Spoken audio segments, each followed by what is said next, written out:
বিয়ের আসনে কবুল বলার পরেই মাহার স্বামী নিজের কাজের উসিলা দিয়ে চলে যায়। মাহার মুখ তা পর্যন্ত দেখে না। শহর ছেড়ে ট্রেনে করে গ্রামে শ্বশুর বাড়িতে এসেও স্বামীর দেখা পায় না মাহা। এমন না যে সে সুন্দর না, যে কোনো মানুষ তার সৌন্দর্যে মুগ্ধ হতে বাধ্য। প্রতিবেশীদের কটু কথায় মাহার মেজাজ গরম হয়, তাও কিছু বলতে পারে না, কারণ তার মা আগেই বলে দিয়েছে এখানে কারোর মুখের উপর যেন কথা না বলে। কিন্তু এই নীরবতা কতক্ষণ থাকবে মাহা জানে না। মারহানা মাহা চঞ্চল আর বোকা শোকা একটি মেয়ে, মুখে মিষ্টি হাসি লেগে থাকে সব সময়। দুনিয়ার নিষ্ঠুরতার সম্পর্কে তার জানা নেই। মা আর বাবার সাথে থাকতো। বড় বোন আছে যার বিয়ে হয়েছে 2 বছর আগে। তার বড় বোন কোনো এক কারণে তাকে সহ্য করতে পারে না, হয়তো হিংসা, কিন্তু মাহা তা দেখেও যেন দেখে না। হেসে উড়িয়ে দেয় বোনের তিক্ত কথাগুলো। হঠাৎ বিয়ের কারণ তার এখনো অজানা। এখন সে জমিদার বাড়ির বড় ছেলের বউ, সেও ধনী ঘরের মেয়ে। মাহার মা আর বাবার ইচ্ছে ছিল তাকে ডক্টর বানাবে। মাহা ও বাবা মার ইচ্ছে পূরণের জন্য পড়াশোনায় খুবই আগ্রহী ছিল, কিন্তু তার মাঝে বিয়ে তা অনাকাঙ্ক্ষিত ছাড়া কিছুই না। বিয়ের দিন সকালে মাহার মা তাকে ডেকে উঠিয়ে বলে আজকে তার বিয়ে। মাহার সে কি কান্না! সে কিছুতেই বিয়ে করবে না। 16 বছরের মাহার কান্না তার মা শুনেও শুনল না। পরে রাগ করে বিয়ের জন্য রাজি হয়েছে মাহা। জমিদার বাড়ির বড় ছেলে শুনে কান্নাগুলো আরো বেড়ে গিয়েছিল। নিশ্চয় বুড়ো হবে। তবে বিয়ের দিন নিজের ঘরে সাদা কালো ক্যামেরায় বন্দি করা একটি সুদর্শন পুরুষের ছবি নিজের ঘরে দেখে ড্যাব ড্যাব করে তাকিয়েছিল মাহা। পাশ থেকে দাদি শাশুড়ি বলে উঠল এই নাকি তার স্বামী। মাহা একটু লজ্জা পেল, যদিও সে সহজে লজ্জা পায় না। তাও কেমন যেন লজ্জা লাগলো, যার কারণ নিজেও বুঝল না। তবে গায়ের রংটা সাদা, কালো ফ্রেমের কারণে ধরতে পারল না। বিয়ের রাত মাহা একা থাকলো। বিয়ের পর দিন থেকে পরিবারের নিয়ম কানুন শুনে মাহা জ্ঞান হারানোর অবস্থা। যৌথ পরিবারে নিজেকে মানিয়ে নেওয়া সহজ না, বুঝতে পারল তার ভিতর স্বামী নামক মানুষটা উধাও। মাহার জানতে ইচ্ছে করে লোকটি কেমন হতে পারে। কি অদ্ভুত তাই না! যাকে দেখেনি, যাকে বিয়ে করতে চায়নি, তাকে এখন দেখার জন্য মন আকুল। মাহার মনে সারাদিন এসব কথা ঘুরপাক খেতে থাকে। এই পরিবারের কিছু মানুষ আছে যারা তাকে আপন করে নিয়েছে, আবার কিছু মানুষ আছে যারা মাহাকে সহ্য করতে পারে না। অবুঝ মাহা এগুলো বুঝেও যেন বুঝে না। মাঝে মাঝে ভাবে কি অদ্ভুত, সে তার স্বামীর জন্য গ্রামে আসলো, আর তার স্বামী শহরেই ঘাপটি মেরে বসে আছে। দাদিজান হাসতে পারি? আরে নাচবো নাকি? আহো আহো, যখন মন চায় আইবা, আবার জিজ্ঞান লাগে নাকি? দাদিজান, আমি কি অভদ্র নাকি যে অনুমতি ছাড়া আসবো? পরনে কুচিবিহীন বাংলা কাপড়, পায়ের দিকে হালকা উঁচু করে ঘরে আস্তে আস্তে চঞ্চল সুরে মাহা কথাগুলো বলল। এই মেয়ের চঞ্চল কথাগুলো রাহেলা বেগমকে মুগ্ধ করে, খুব সহজেই সবাইকে আপন করে নেয়। রাহেলা বেগম মুচকি হেসে বলে আরে না, তুই অভদ্র হবি কেন? তুই তো লক্ষ্মী মেয়ে। ঠিক বলেছ। আচ্ছা দাদাজান কোথায়? আমি তোমাকে ইম্পর্টেন্ট কথা বলতে এসেছি। তোর দাদা যান বাগানে গেছে, বল কি বলবি? দাদিজান, আমার স্বামীজান কবে আসবে? আজকেও কতগুলো মহিলা এসে কতগুলো কথা শুনিয়ে গেল। কথাটা বলে মাহা তার দাদি শাশুড়ির দিকে পিট পিট চোখে তাকালো উত্তরের আশায়। স্বামী যান? অবাক হলে কেন? এই নামে মানুষের সামনে ডাকবি না, খারাপ কইব। কেন খারাপ বলবে কেন? এ বাড়িতে তো এটাই নিয়ম। তোমাকে দাদিজান, দাদাজানকে দাদাজান, শাশুড়ি আম্মাকে আম্মাজান, শ্বশুর আব্বাকে। এই থাম থাম, তোর আর কওন লাগবো না, কিন্তু মেহরাবকে এই নামে ডাকবি না, ও নিজেও নিচে যাবে। দাদিজান, উনি কি সত্যি খুব রাগী? আমাকে কি মারবে? এই হুন, আমার নাতি রাগী হইতে পারে, কিন্তু বউর শরীরে কারণ ছাড়া হাত উঠাইব না। তুই ওর কথা মাইনা চললেই হবে। না মানলে কি মারবে? ওই আইলে ওরেই জিগাইস। আল্লাহ, আম্মাজান বলছিল ছাদের থেকে আচারের ডিব্বা আনতে। আমি তো ভুলেই গিয়েছিলাম। দাদিজান, আমি যাই। বলে মেয়েটা দৌড় দিল। ভুলে গেল এটা তার শ্বশুর বাড়ি। এভাবে তাকে যেতে দেখলে তার দোষ হবে। গভীর রাত, চারপাশে নীরবতা। মাহা গভীর ঘুমে বিভোর। দরজার খটখট আওয়াজে মেয়েটা বিরক্ত বোধ করলো। ঘুম যেন আজ তার চোখ থেকে যেতেই চাচ্ছে না, কিন্তু আওয়াজটাও থামার নাম নেই। বরং আরো বেড়েই চলেছে। অবশেষে মাহার ঘুম ভাঙিয়েই ছাড়লো। মাহার ঘুম ভাঙার পর মাহার মেজাজ চরম পর্যায়ে গেল। এই বাড়িতে এসেছে পর থেকেই তারা তাদের শত্রুতা পালন করছে, তাকে ঘুমাতে না দিয়ে। তবে কখনো এভাবে করাঘাত করেনি। মাহা দরজা খুলে প্রতিবাদী সুরে কিছু বলতে যাবে, তার আগেই পুরুষালী একটি গম্ভীর সুর ধমকে ওঠে। দরজা খোলার আগে কে এসেছে এটা জিজ্ঞেস করতে কি মুখ ব্যথা করে? মাহা সামনে দাঁড়ানো গম্ভীর মানুষ তার দিকে তাকিয়ে আবার ঘরে টানানো বড় ছবিটার দিকে তাকালো। অতঃপর বুঝলো এই তার সেই স্বামী, যে বিয়ের দিন তাকে রেখে কাজের জন্য গিয়েছিল, যার সাথে বিয়ে হওয়ার 3 দিন পর সামনে থেকে মুখ দেখার সৌভাগ্য হলো মাহার। আচ্ছা, মাহার তো স্বামীর মুখ দেখার জন্য কত কৌতূহল ছিল, তবে তার স্বামীর কি কৌতূহল ছিল না? না, মাহার ছোট মাথায় আর কিছু ভাবতে চাইল না। আর লোকটা কি বলতে চাচ্ছে এটাও তো বুঝতে পারছে না। তাই মাহা বলে উঠল, মানে? বাড়িতে আরো পুরুষ আছে, এটা কি জানো না? তারাও তো আসতে পারতো। কেন, তারা আসলে কি হতো? অবুঝ মাহা বুঝল না সে যে ভুল কথা বলে ফেলেছে। তবে কথা বলার পর মেহেরাবের দিকে তাকিয়ে ওর বুক ধক করে উঠল। লোকটা রাগী চোখে ওর দিকে তাকিয়ে আছে। মাহা মাথা নিচু করে ফেলল। সাহস হলো না লোকটার দিকে তাকানোর। ঘরময় চলল নীরবতা। আমি বাদে যে পুরুষে ঘরে প্রবেশ করবে তাকে আমি জাহান্নাম দেখিয়ে ছাড়বো, আর তুমিও ছাড় পাবে না বেগম সাহেবা, কথাটা যেন মনে থাকে। ভয়ে চঞ্চল মাহার মুখ বন্ধ হয়ে গেল। লোকটা কি তাকে হুমকি দিল? সে এমন কি বলেছে? মাহার কান্না পেল। বিয়ের পর আজকে প্রথম দেখা হলো, আর আজকেই বকাঝকা শুরু করে দিল। ভবিষ্যতে কি হবে তার? কি হলো, আমার কথা কি কানে যায়নি? হুম, গেছে তো, দোকানেই গেছে। বিশেষ করুন, মিথ্যে বলছি না। আপনার মন চাইলে ওদের জিজ্ঞেস করুন। ভালো। এখন কি ঘরে ঢুকতে দেবে নাকি না? ঘরকে দখল করে নিয়েছো? এবার না না, আমি কেন ঘর দখল করব? বলে মাহা সরে দাঁড়িয়ে পড়ল। মেহেরাব ঘরে গিয়ে খাটে বসলো।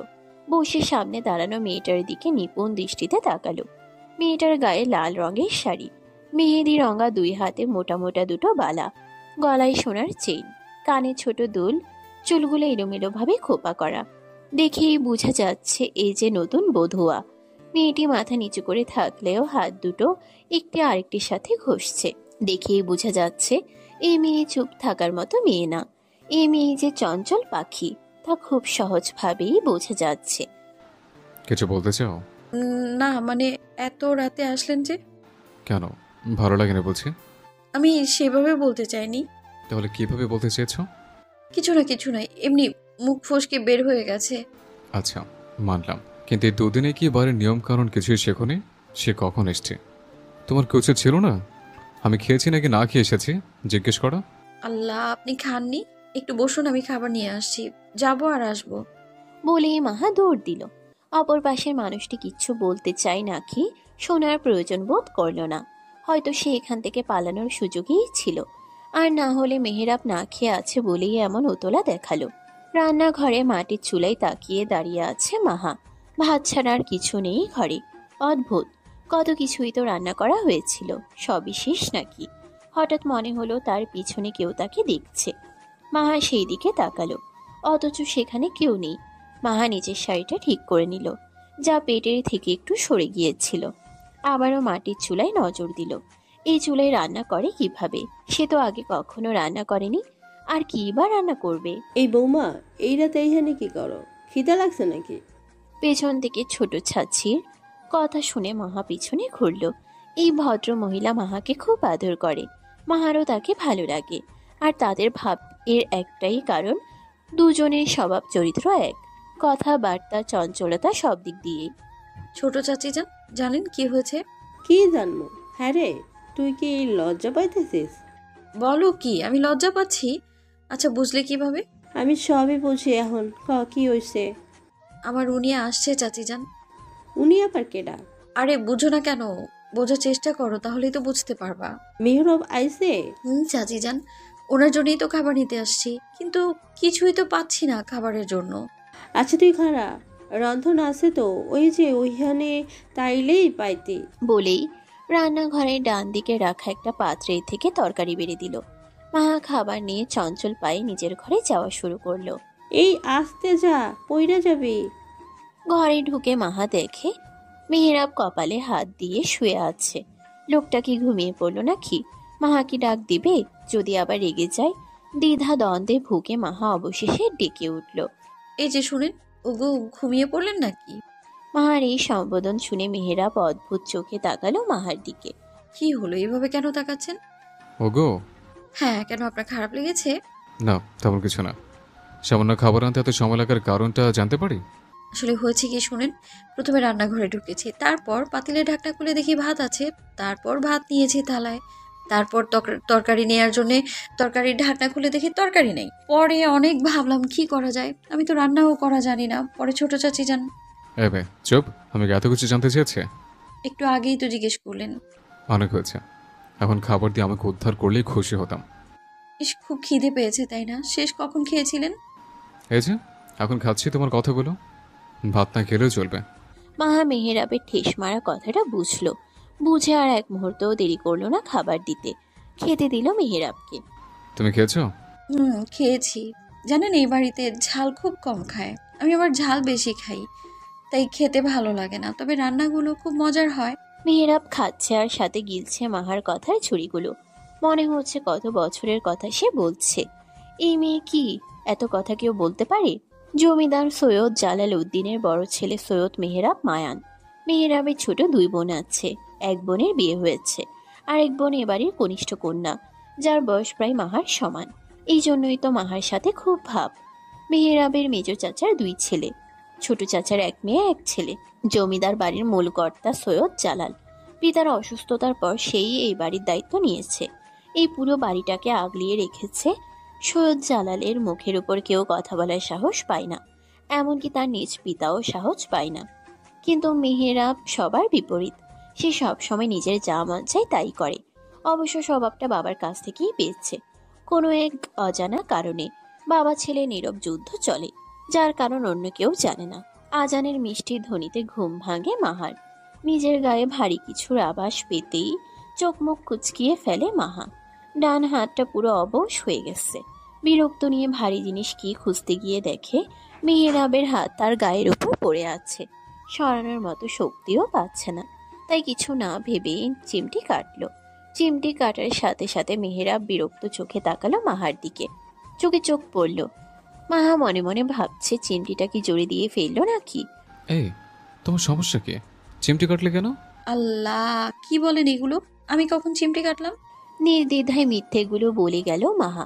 মনে হচ্ছে সে চরম সত্য কথা বলছে। মেহেরাব মাহার দিকে তেরা চোখে তাকালো। সে ভালোভাবেই অনুমান করেছে যে কেউ তাকে চিমটি কেটেছে, আর এখন মাহা ছাড়া এই ঘরে আর কেউ নেই।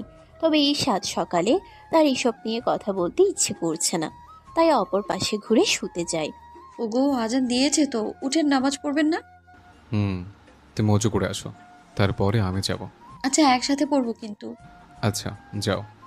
হাতটা এখনো ব্যথা করছে, মনে হচ্ছে হাতির হাত ছিল আমার উপর। মেহেরাব গরম চোখে তাকালো মাহার দিকে। মাহা সেদিকে তাকিয়ে পাত্তা দিল না। হাত মালিশ করতে করতে উঠতে লাগলো। যাওয়ার আগে শুনতে পেল মেহেরাবের রাগান্বিত বলা কথাগুলো। এই মেয়ে, কাকে কি বলছো জানো? ভুলে যেও না আমি তোমার কি হই। সেই স্বামীকে কি ভোলা যায়? বলেই মাহা চলে গেল। কালকে নাকি মেহেরাব আইছে বুবু। শুনলাম, মালেহা বলল। দেখছেন বুবু, আই আগে বইয়ের ঘরে ঢুকছে। আপনার সাথে দেখা করছে? করে নাই তো, আমি জানি। মেজবুবু এত কুটনামি কইরেন না। ছেলেটা রাইতে এমনিই দেরিতে আইছিল, দেখা করব কখন। মালেহা, তুমি কাকে কি বলতেছো জানো? সম্পর্কে আমি কিন্তু তোমার বড়। এভাবে তুমি আমার সাথে কথা বলার সাহস পাও কিভাবে? কি করব মেজবাবি, হাসা কথা এমনিই বাইর হইয়া যায় মুখ থেকে। আমার কিন্তু দোষ নাই গো। মালেহা, তোমাকে কতবার বলেছি শুদ্ধ ভাষায় কথা বলা শিখো। ভুলে যেও না, তুমি এখন সৈয়দ বাড়ির বউ।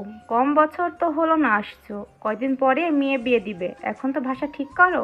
আম্মা জান, চাচি জানের এইভাবে কথা বলার অভ্যেস, তাহলে বলুক, তাতে অন্য কারো সমস্যা হবে কেন? দাদি জানো তো এইভাবেই কথা বলে। রান্নাঘরে প্রবেশ করতে করতে মাহা কথাগুলো বলে। মাহার শাশুড়ি কড়া দৃষ্টি নিক্ষেপ করে তার দিকে, কিন্তু মাহা তা উপেক্ষা করে। সে জানে শাশুড়ি নামক মানুষটা তাকে সহ্য করতে পারে না, তাই সেও শাশুড়িকে পাত্তা দেয় না। বরং ভালোই লাগে শাশুড়িকে রাগাতে, তবে মাঝে মাঝে আবার শাশুড়ির বলা কথাগুলো বুকে গিয়ে বিধে। বড়দের মাঝে কথা বলতে কতবার না করেছি, মাথায় কি কথাগুলো যায় না? যায় তো। তবে আমার মুখ যদি কথা বলে তাহলে আমার কি দোষ আম্মাজান? এই মুখে কিভাবে তালা মারা যায় তা আমার ভালো জানা আছে। বড় ভাবি, আপনি কেন তালা মারতে চাইবেন?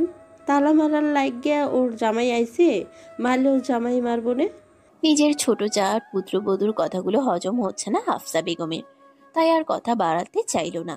এখন কথা বললেই কথা বাড়বে, তাই প্রসঙ্গ পাল্টালো। শুনলাম মেহের আপনাকে আসছে। আম্মাজান। কখন আসলো? সে তো অনেক কাহিনী আম্মাজান। আমি রাতে গভীর ঘুমেছিলাম, হঠাৎ দরজার ঠকঠক আওয়াজ পেয়ে ঘুম ভেঙে গেল আমার। দরজা খুলে দেখি আমার উনি আসছে। প্রথমে তো চিনতেই পারিনি, পরে বারবার ঘরে টানানো ছবি আর তার দিকে তাকিয়ে দেখলাম, তখন চিনতে পারলাম। তারপর সে আমায় বলল, এ মেয়ে হয়েছে, এখন চুপ হও, এত কথা শুনতে চাইছি। আম্মাজান, আপনিও আপনার ছেলের মতো প্রথমে জানতে চান, তারপর বলতে নিলেই থামিয়ে দেন। তখন আমার কথাগুলো যে কষ্ট পায়, বোঝেন না? না, বুঝি না। এখন এই চাটা মেহেরাবকে দিয়ে আসো, যাও। বলে মাহার শাশুড়ি মাহার হাতে চায়ের কাপ দিয়ে দিল। মাহা হাতে চায়ের কাপ নিয়ে জায়গা ত্যাগ করলো। দেখছেন ভাবি, দেখছেন মেয়েটার মুখ কত চলে, কতগুলো কথা শুনিয়ে দিয়ে গেল। মেজ ভাবি, মাইয়াটার পেছনে হুদ্দাই পইরা থাকেন কেন? দেখ ছোট, তুই কারণ ছাড়া ঝগড়া করতে আসবি না। আর কয়বার কমু? উচিত কথা আমার মুখ দিয়ে এমনি বাইর হইয়া যায়। এই তোরা চুপ থাক, কাজে মনোযোগ দিয়ে, খাবার সময় হয়ে আসছে। হাতে চায়ের কাপ নিয়ে নিজের ঘরে যাচ্ছিল মাহা। তার ঘর দোতলায়, সবগুলো সিঁড়ি পেরিয়ে দক্ষিণ দিকে নিজের ঘরের দিকে যাচ্ছিল। তখন চোখে পড়ল মেহেরাবের দাদি দক্ষিণ দিকে শেষ মাথায় যাচ্ছে, কিন্তু ওইখানে কেন যাচ্ছে বুঝল না। ওইদিকে শুধু একটি ঘর আছে, তাও তালা দিয়ে আবদ্ধ ঘরটি। মাহার পুরো বাড়ি ঘুরে দেখা হয়েছে। এই বাড়ির এমন অনেক রুম আছে তালা ঝুলানো, তাই ব্যাপারটা নিয়ে বেশি ভাবেনি। কিন্তু দাদিজান সেখানে কি করছে? দাদিজান চলাফেরা কম করে, মাহার ঘরেও শুধু প্রথম দিন গিয়েছিল। হঠাৎ খেয়াল হলো তার হাতে থাকা চায়ের কাপের দিকে। ইস, চা কি ঠান্ডা হয়ে গেল নাকি ভেবে একটু চুমুক দিল। না, ঠিকই আছে, ঠান্ডা চা তো আর স্বামীকে খাওয়ানো যায় না, তাই আগে নিজে খেয়ে দেখলো।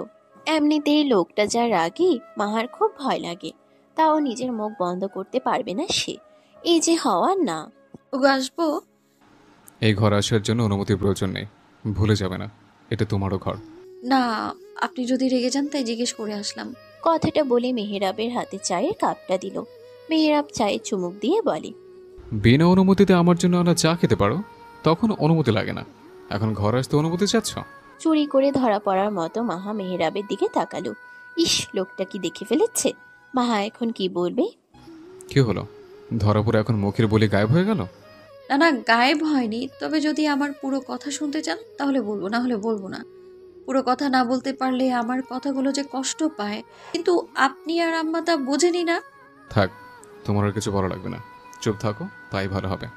আচ্ছা আচ্ছা, হলাম চুপ। আপনাদের মতো মানুষদের জন্য আমার কথাগুলো আজ অনেক অবহেলায় আছে। খুব বেশি কথা বলো তুমি। ভালো লাগে তাই বলি, আপনার মন না চাইলে না শুনলেই তো হয়। মেহেরাব মাহার দিকে বিরক্ত চোখে তাকালো। একদিনেই মেয়েটা তার এই অবস্থা করেছে, তাহলে সামনে কি করবে? আজ 6 বছর পর মেহেরাবের বোন সুভাষিনী সৈয়দ বাড়িতে পা রেখেছে। এই বাড়ি থেকে নিয়ে গিয়েছিল একাকার সমান অভিমান। ভেবেছিল আর কোনোদিন আসবে না। তবে কেন যেন বড় ভাইয়ের বউকে দেখার খুব ইচ্ছে জাগলো মনের ভিতর। একটা সময় ছিল যখন এই ভাই তার কাছে সবকিছু ছিল, তাকে খুব সুন্দর করে আগলিয়ে রাখতো, কোনো আবদার অপূর্ণ রাখতো না। তবে তার জীবনের গুরুত্বপূর্ণ আবদারটা পূরণ করলো না তার ভাই, যার জন্য সে এখনো ছটফট করে। মনে হয় সে বেঈমান, ঠকিয়েছে যে তাকে নিজের থেকেও বেশি ভালোবাসতো। এখনো ওই মানুষটার জন্য মন পুড়ে, যে মরে গিয়ে বেঁচে আছে, অথচ তাকে দিয়ে গেছে বেদনা। আচ্ছা, স্বামী থাকতে অন্যের কথা ভাবছে, এটা কি পাপ না? হলে বা কি, স্বামী নামক মানুষটার কি এতে কিছু আসে যায় নাকি? লোকটা তো নিজেই অন্য নারীদের ভিতর পড়ে থাকে। তাদের যে একটা ছোট বাচ্চা আছে তার কথা কি ভাবে? না, ভাবে না। ভাবলে লোকটা নিজের বউ বাচ্চার ভিতরেই সুখ খুঁজত, অন্য কারো কাছে যাওয়ার চিন্তা মাথায়ও আনতো না। সুবাসিনী যখন নিজের জীবন নিয়ে ভাবতে যায় তখন নিজেই হতাশ হয়। এই কেমন জীবন? তবে 4 বছরের মেয়ের দিকে তাকিয়ে সব ভুলে যেতে চায়। বিকেলে চায়ের আড্ডায় মেতে উঠেছে ঘরটি। এই ঘরে মেহেরাবের ছোট বোন পুষ্পিতা আর ছোট চাচার বড় মেয়ে মিতালি থাকে। আজকে সুভাষিনী আশায় সবার মাঝে আনন্দের শেষ নেই। সুভাষিনীর মা চাচিরা রান্নাঘরে ব্যস্ত। বাড়ির বড় মেয়ে এসেছে বলে কথা। ভাবি আর 3 ননদ এক ঘরে আড্ডা দিচ্ছে। মাহারও রান্নাঘরে থাকার কথা ছিল, কিন্তু সুভাষিনী না করে দিয়েছে। সে তার ভাবিকে মন ভরে দেখতে চায়। বড় ভাইয়ের বউ বলে কথা। কি আজব ব্যাপার, যে ভাইটা বাবার সমান ছিল তার সাথেও কথা বলতে এখন কেমন যেন লাগে। তবে মাহার সাথে বেশ ভাব জমে গেছে। জমবে না? মেয়েটা যে অতি চঞ্চল, নিজের চঞ্চলতা দিয়েই সবাইকে বশ করতে পারে। মেয়েটার বোকা বোকা কথাগুলো খুব ভালো লাগে শুনতে। এই ননদিনী, তোমার স্বামী আসবে কবে? কথাটা শুনে সুভাষিনীর মুখটা মলিন হয়ে আসলো। যে লোক বাড়ি থাকতেই তার খোঁজ নেয় না, সে লোক এখানে আসবে তাকে নিতে? তবুও মুখে হাসি ফুটানোর ভান করে বলে, সেও অনেক ব্যস্ত থাকে ভাবি, আসতে পারবে না। ও আচ্ছা, বুঝেছি। তোমার ভাইয়ের মতো বউয়ের থেকে কাজ বেশি বড়। আরে কি বলো, তুমি জানো ভাইয়া আগে পরিবার নিয়ে ভাবে, পরে ব্যবসা কাজ নিয়ে ভাবে। তাহলে বিয়ের দিন আমাকে রেখে কেন চলে গেলে? ভাইয়াকে জিজ্ঞাসা করে দেখো, হয়তো কোনো কারণ ছিল। না না, তোমার ভাই খুব রাগী, তাই তার সাথে কথা বলতে মন চায় না। আমি তার থেকে দূরে পালাতে পারলেই বাঁচি। আল্লাহ এমন রাগী স্বামী আর কাউকে না দিক। সেই মুহূর্তে শোনা গেল দরজার ঠক ঠক আওয়াজ। সবাই দরজার দিকে তাকিয়ে দেখলো মেহেরাব এসেছে। মাহা ভয়ে ঢোক গিলল। লোকটাকে তার কথা শুনে ফেলেছে। আমার সুপার সাথে কথা আছে। আচ্ছা ভাইয়া, আমরা যাচ্ছি। সবাই চলে যেতে লাগলো। মাহা পিছনে ঘুরে দেখলো, না, লোকটা মনে হয় কিছু শুনেনি। আর শুনলেই কি, সে কি তেমন কিছু বলেছে নাকি? তাই আর মাথা না ঘামিয়ে চলে গেল। কেমন আছিস? যেমন রাখতে চেয়েছিলে তেমনই আসি ভাইয়া। বিছানায় ঘুমন্ত মেয়ের দিকে তাকিয়ে উত্তর দিল সুভাষিনী। কথাগুলোর মাঝে ছিল অভিমান, যা মেহেরাব বুঝল, কিন্তু পাত্তা দিল না। মেহেরাবের মুখ দেখে তার মনের কথাগুলো কেউই অনুমান করতে পারবে না। তাহলে তো ভালো থাকার কথা। তোমাদের যা মনে হয় তাই ভাবতে পারো।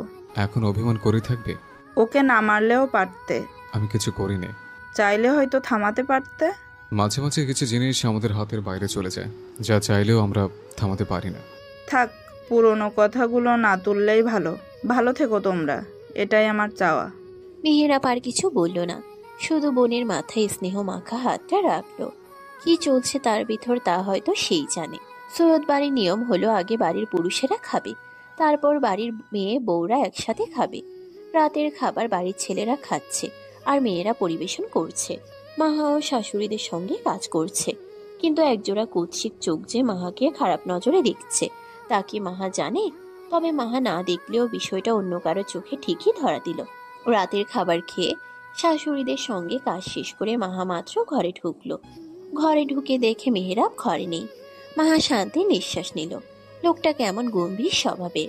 মাহার তো বেশ ভয় লাগে, কখন যেন মাহার সুন্দর গালটা লাল করে ফেলে। না হলে বকা তেমন আহামরি কিছু না। মাহার আম্মুও তো বকা দিত, তবে কখনো মায়ের হাতে মার খায়নি মাহা। হঠাৎ দরজা লাগানোর শব্দে মাহা ভিতর ধক করে উঠল। ইস, লোকটা কি এসে পড়লো? মাহা পিছন ঘুরে দেখলো মেহেরাবকে, তারপর তড়িঘড়ি করে বিছানা গুছাতে লাগলো। স্বামী হিসেবে কি আমি এতটাই খারাপ যে আমার বউ চায় না তার মতো আর কারো কপাল হোক? এবার ছি, এগুলো কি বলেন? এমন হতে যাবে কেন? বরং আপনার মতো স্বামী পাওয়া তো ভাগ্যের ব্যাপার। তাহলে বিকলে যেগুলো বললে? কি বলেছি জানো না? না। সমস্যা নেই, পিঠে কিছু বাড়ি পড়লে জানতে পারবে। বলে মেহেরাব আলমারির দিকে গেল। লোকটা কি সত্যি তাকে মারবে নাকি? কি আজব ব্যাপার, মাহার মতো নিষ্পাপ মেয়েকে মারবে? আলমারি থেকে একটি ছোট্ট বক্স নিয়ে মেহেরাব মাহাকে খাটে বসিয়ে দিল। তারপর নিজেও মাহার পাশে বসলো। মেহেরাব কোনো কথা বলছে না, শুধু মাহার দিকে এক দৃষ্টিতে তাকিয়ে আছে। মাহার হঠাৎ কেমন যেন লজ্জা লজ্জা লাগলো। এভাবে দেখার মানে কি? মেহেরাবের দিকে একটু তাকিয়ে আবার দৃষ্টি ঘুরিয়ে নিল। মেহেরাব বক্স থেকে একটা সোনার চেইন বের করে মাহার গলায় পরিয়ে দিল। মাহা অবাক দৃষ্টিতে চেইনটা দেখলো। চেইনে একটা লকেট আছে, ফুলের কারুকাজ করা, চোখ ধাঁধানোর মতো সুন্দর। চেইনের থেকে চোখ ঘুরিয়ে মেহেরাবের দিকে তাকালো। হঠাৎ এই চেইন দেওয়ার মাহা বাঘ বিতণ্ড। নীরবতা ভাঙলো মেহেরাব। বিয়ের রাতে বউকে উপহার দিতে হয় বেগম সাহেবা, তবে আমি সেদিন না থাকায় দিতে পারিনি, যার জন্য দুঃখিত। মাহা মেহেরাবের দিকে ড্যাব ড্যাব করে তাকালো। লোকটা কি বলতে চাচ্ছে কিছুই যেন ওর বুঝে আসছে না। মেহেরাব তাকিয়ে মাহার মনের কথা বুঝলো। পুনরায় আবার বলল, সংসার কি বলছো? হুম। তাহলে বলো, সংসার কি? আমি শুনতে চাই। মা যখন আমাদের বিয়ের কথা বলেছিল তখন আমি জিজ্ঞেস করায় বলেছিল আপনার আর এবারে সবার কথা মেনে চলতে। মেহেরাব মুচকি হাসল। এ মেয়ে এমন কিছু বলবে এটাই যেন সে জানতো। এতটুকু? হুম। সংসার হলো স্বামীর সুখে দুঃখে পাশে থাকা, একজন আরেকজনকে বোঝা, দুজন দুজনকে সম্মান দেওয়া, দুজনের উচিত দুজনের পরিবারকে নিজের পরিবারে ভাবা। সব থেকে গুরুত্বপূর্ণ হলো দুজন দুজনকে ভালোবাসা। বেগম সাহেবা, আমি চাই তোমার সম্পূর্ণ জুড়ে আমি থাকবো। আজকে আমি তোমার কাছে তোমাকে চাইছি, তোমার সম্মতি চাইছি আমাদের সম্পর্ক আগাতে। আমি চাই আমাদের ভবিষ্যৎ সুন্দর হোক, আর আমরা যেন সারা জীবন একসাথে থাকতে পারি। বুঝতে পারছো আমি কি বোঝাতে চাচ্ছি? মাহা নীরব রইল এতগুলো কথা একসাথে। কিছু বুঝলো কিছু বুঝলো না, তবুও মাথা উপর নিচ নাড়ালো, যেন সে সবই বুঝেছে। মেহেরাব মাহার দিকে তাকিয়ে বুঝলো মাহার মনের কথা, তবে তা নিয়ে সে বেশি ভাবল না। সেই রাতে দুজন একত্র হলো এক নতুন রূপে, আপন করে নিল একে অপরকে। বাহিরের তুমুল ঝড় বৃষ্টির রাতে তাদের নতুন জীবনের সূচনা হলো। সেই রাতের পর আজ 3 দিন হলো। আজকে মাহার বড় ননদের শ্বশুরবাড়ি যাওয়ার দিন। এই কয়দিন সুভাষিনীকে নিয়েই সবাই পড়েছিল। সুভাষিনী ছিল এ বাড়ির খুব আদরের মেয়ে, কিন্তু সবাই কি তার মনের কথা জানে?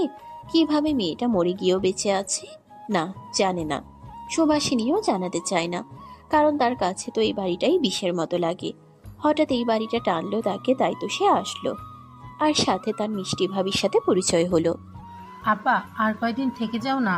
না রে পুষ্প, এমনিতেই অনেক থাকা হয়েছে, এখন নিজের গন্তব্যে যাওয়ার পালা। এই বাড়ি যে আমার জন্য না।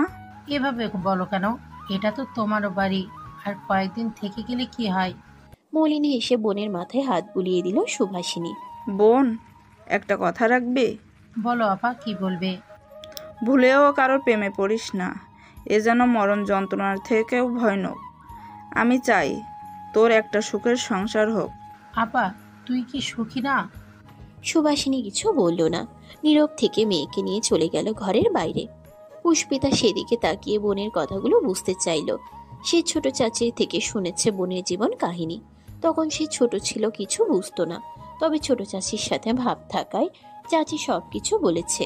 সেও চেয়েছিল ভালোবাসা নামক জিনিস থেকে দূরে থাকতে, কিন্তু আজকাল কারো জন্য তার মন উতলা থাকে। এটা কি ঠিক? সুভাষিনী যাওয়ার সময় হয়েছে। এখান থেকে গরুর গাড়ি দিয়ে যাবে, তারপর ট্রেনে। শ্বশুরবাড়ি বেশি দূরেও না, আবার বেশি কাছেও না। বিদায়ের সময় মেহেরাবের মা কান্নাকাটি শুরু করলো। আদরের মেয়েটা আবার কবে আসে ঠিক নেই। মাহার শাশুড়ির কান্না দেখে খারাপ লাগলো। সে যেদিন এ বাড়িতে এসেছিল সেদিন তার মাও অনেক কান্নাকাটি করেছিল। মাহা তো তার মাকে ছাড়তেই চায়নি, কিন্তু না ছেড়ে উপায় আছে? মা বলেছিল মাহাকে যে খুব শীঘ্রই তাকে দেখতে আসবে, কিন্তু আসলো না কেন? মাহার যে মন পুড়ে। কালকেও মাহা টেলিফোনে ফোন দিয়ে কত কান্নাকাটি করলো। মা বলল আর 2 দিন পর আসবে। মাহার যে আর তর সইছে না মা বাবাকে দেখার জন্য। তা কি তারা বুঝে না? মা বাবার প্রতি এক আকাশ অভিমান জমিয়ে রাখলো মাহা, যাকে বলে নীরব অভিমান। এই অভিমান কেউ বুঝে না, তবে এই অভিমান যে ভয়ানক। রান্নাঘরে কাজ করতে গিয়ে গরম তেলে হাত পুড়িয়ে ফেলেছে মাহা। তবে হাত পোড়ার চেয়ে নিজ শাশুড়ি আর মেজ চাচি শাশুড়ির কথাগুলোই যেন মাহাকে বেশি কষ্ট দিচ্ছে। মাহা কাজ পারে না আর বাচাল বলে অনেক অপমান করেছে। কথাগুলো মাহার হৃদয়ে তীরের মতো বিঁধেছে। রান্না তো সে পারে না, তার মা তো তাদের বলেই দিয়েছে, আর মাহা তো তাদেরকে আপন ভেবেই তাদের সাথে কথা বলে। তাহলে মাহার দোষ কথাই? মাহার মা বলেছিল এই বাড়ির সবাইকে আপন ভাবতে, তাই তো মাহা তাদের আপন ভেবেছিল। তাহলে তারা কেন মাহার কথায় এত বিরক্ত? মাহা জেদ ধরেছে বাবার বাড়ি যাবে, এই বাড়িতে সে আর এক মুহূর্তও থাকবে না। মেহেরাব সকাল থেকে বাড়িতে নেই। মাহা নিজের ঘরে বসে আপন মনে কান্না করেই চলেছে। সকাল থেকে মেয়েটা না খাওয়া, কেউ খোঁজ নিতে আসেনি। মেয়েটা এক মনে কান্না করেই চলেছে, আগে কখনো এমন কান্না করেনি। দরজা খোলার আওয়াজ আসলো। মাহা সেদিকে তাকালো না, সে জানালার দিকে তাকিয়ে রইল। তবে পায়ের শব্দেই বুঝে নিল কে হতে পারে। মানুষটাকে এটা অনুমান করতে পেরে মাহার কান্না যেন আরো বাড়লো। তোমার নাকি হাত পড়েছে? দেখে, এদিকে আসো, হাত দেখো। মলম লাগিয়েছ? আমি বাড়ি যাব। বাড়িতেই তো আছো। মেহেরাবের কণ্ঠে খুব প্রকাশ পেল মাহার বাড়ি ছেড়ে যাওয়ার কথা শুনে। বাবার বাড়ি যাব, এখানে আমি থাকবো না। কেউ কিছু বলেছে? দেখো মাহা, এখানে থাকতে হলে তোমাকে এখানে নিয়ম মেনে চলা লাগবে। সবাই যেভাবে থাকে সেভাবে, এ নিয়ে আমি বাড়াবাড়ি চাচ্ছি না। আর সবার সাথে বেশি কথা বলে বন্ধ করো। তোমার সবগুলো কথা শুধু আমার জন্য জমিয়ে রাখবে। আমি নয় তোমার একমাত্র শ্রোতা হলাম, খারাপ কি তাতে? তাহলে কি আমি তাদের সাথে কথা বলবো না?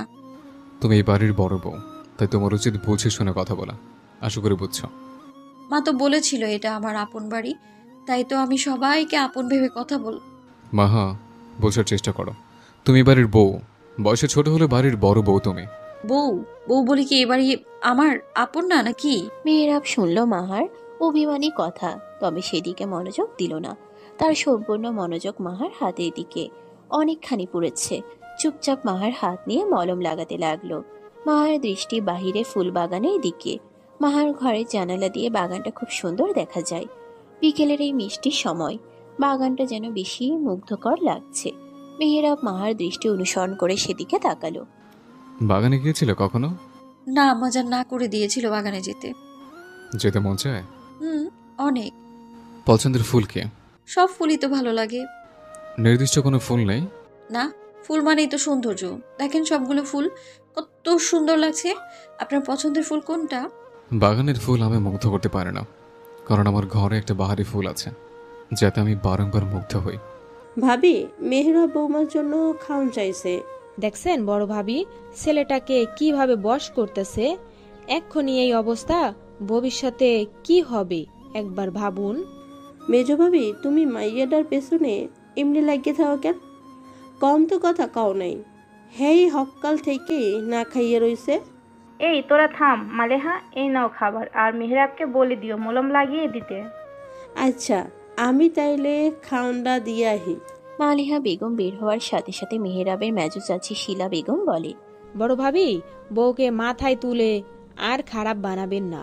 এভাবে যে এমনি যে মুখ চলে। কোনটা ভালো কোনটা খারাপ আমি বুঝে নেব, তোমার বোঝানো লাগবে না। বলে মেহেরাবের মা হাফসা বেগম নিজের কাজ করতে লাগলো। মেহেরাবের চাচার নাম সৈয়দ হামিদ, ছোট চাচার নাম সৈয়দ হুমায়ুন। সৈয়দ হামিদ সাহেবের বড় ছেলের নাম সৈয়দ ফারহান, যে পেশাগত আইনজীবী। মেহেরাবের থেকে 3 বছরের ছোট। বড় ভাই আইনজীবী হলেও ছোট ভাই বিগড়ে যাওয়া যুবক, যার জন্য 2 ভাইয়ের মাঝে ভাই নামক সম্পর্ক নেই বললেই চলে। কেউ কাউকে সহ্য করতে পারে না। ফারহানের ছোট ভাইয়ের নাম ফারুক, ছোট চাচার বড় মেয়ের নাম মিতালি, আর ছোট ছেলের নাম সৈয়দ হাসান।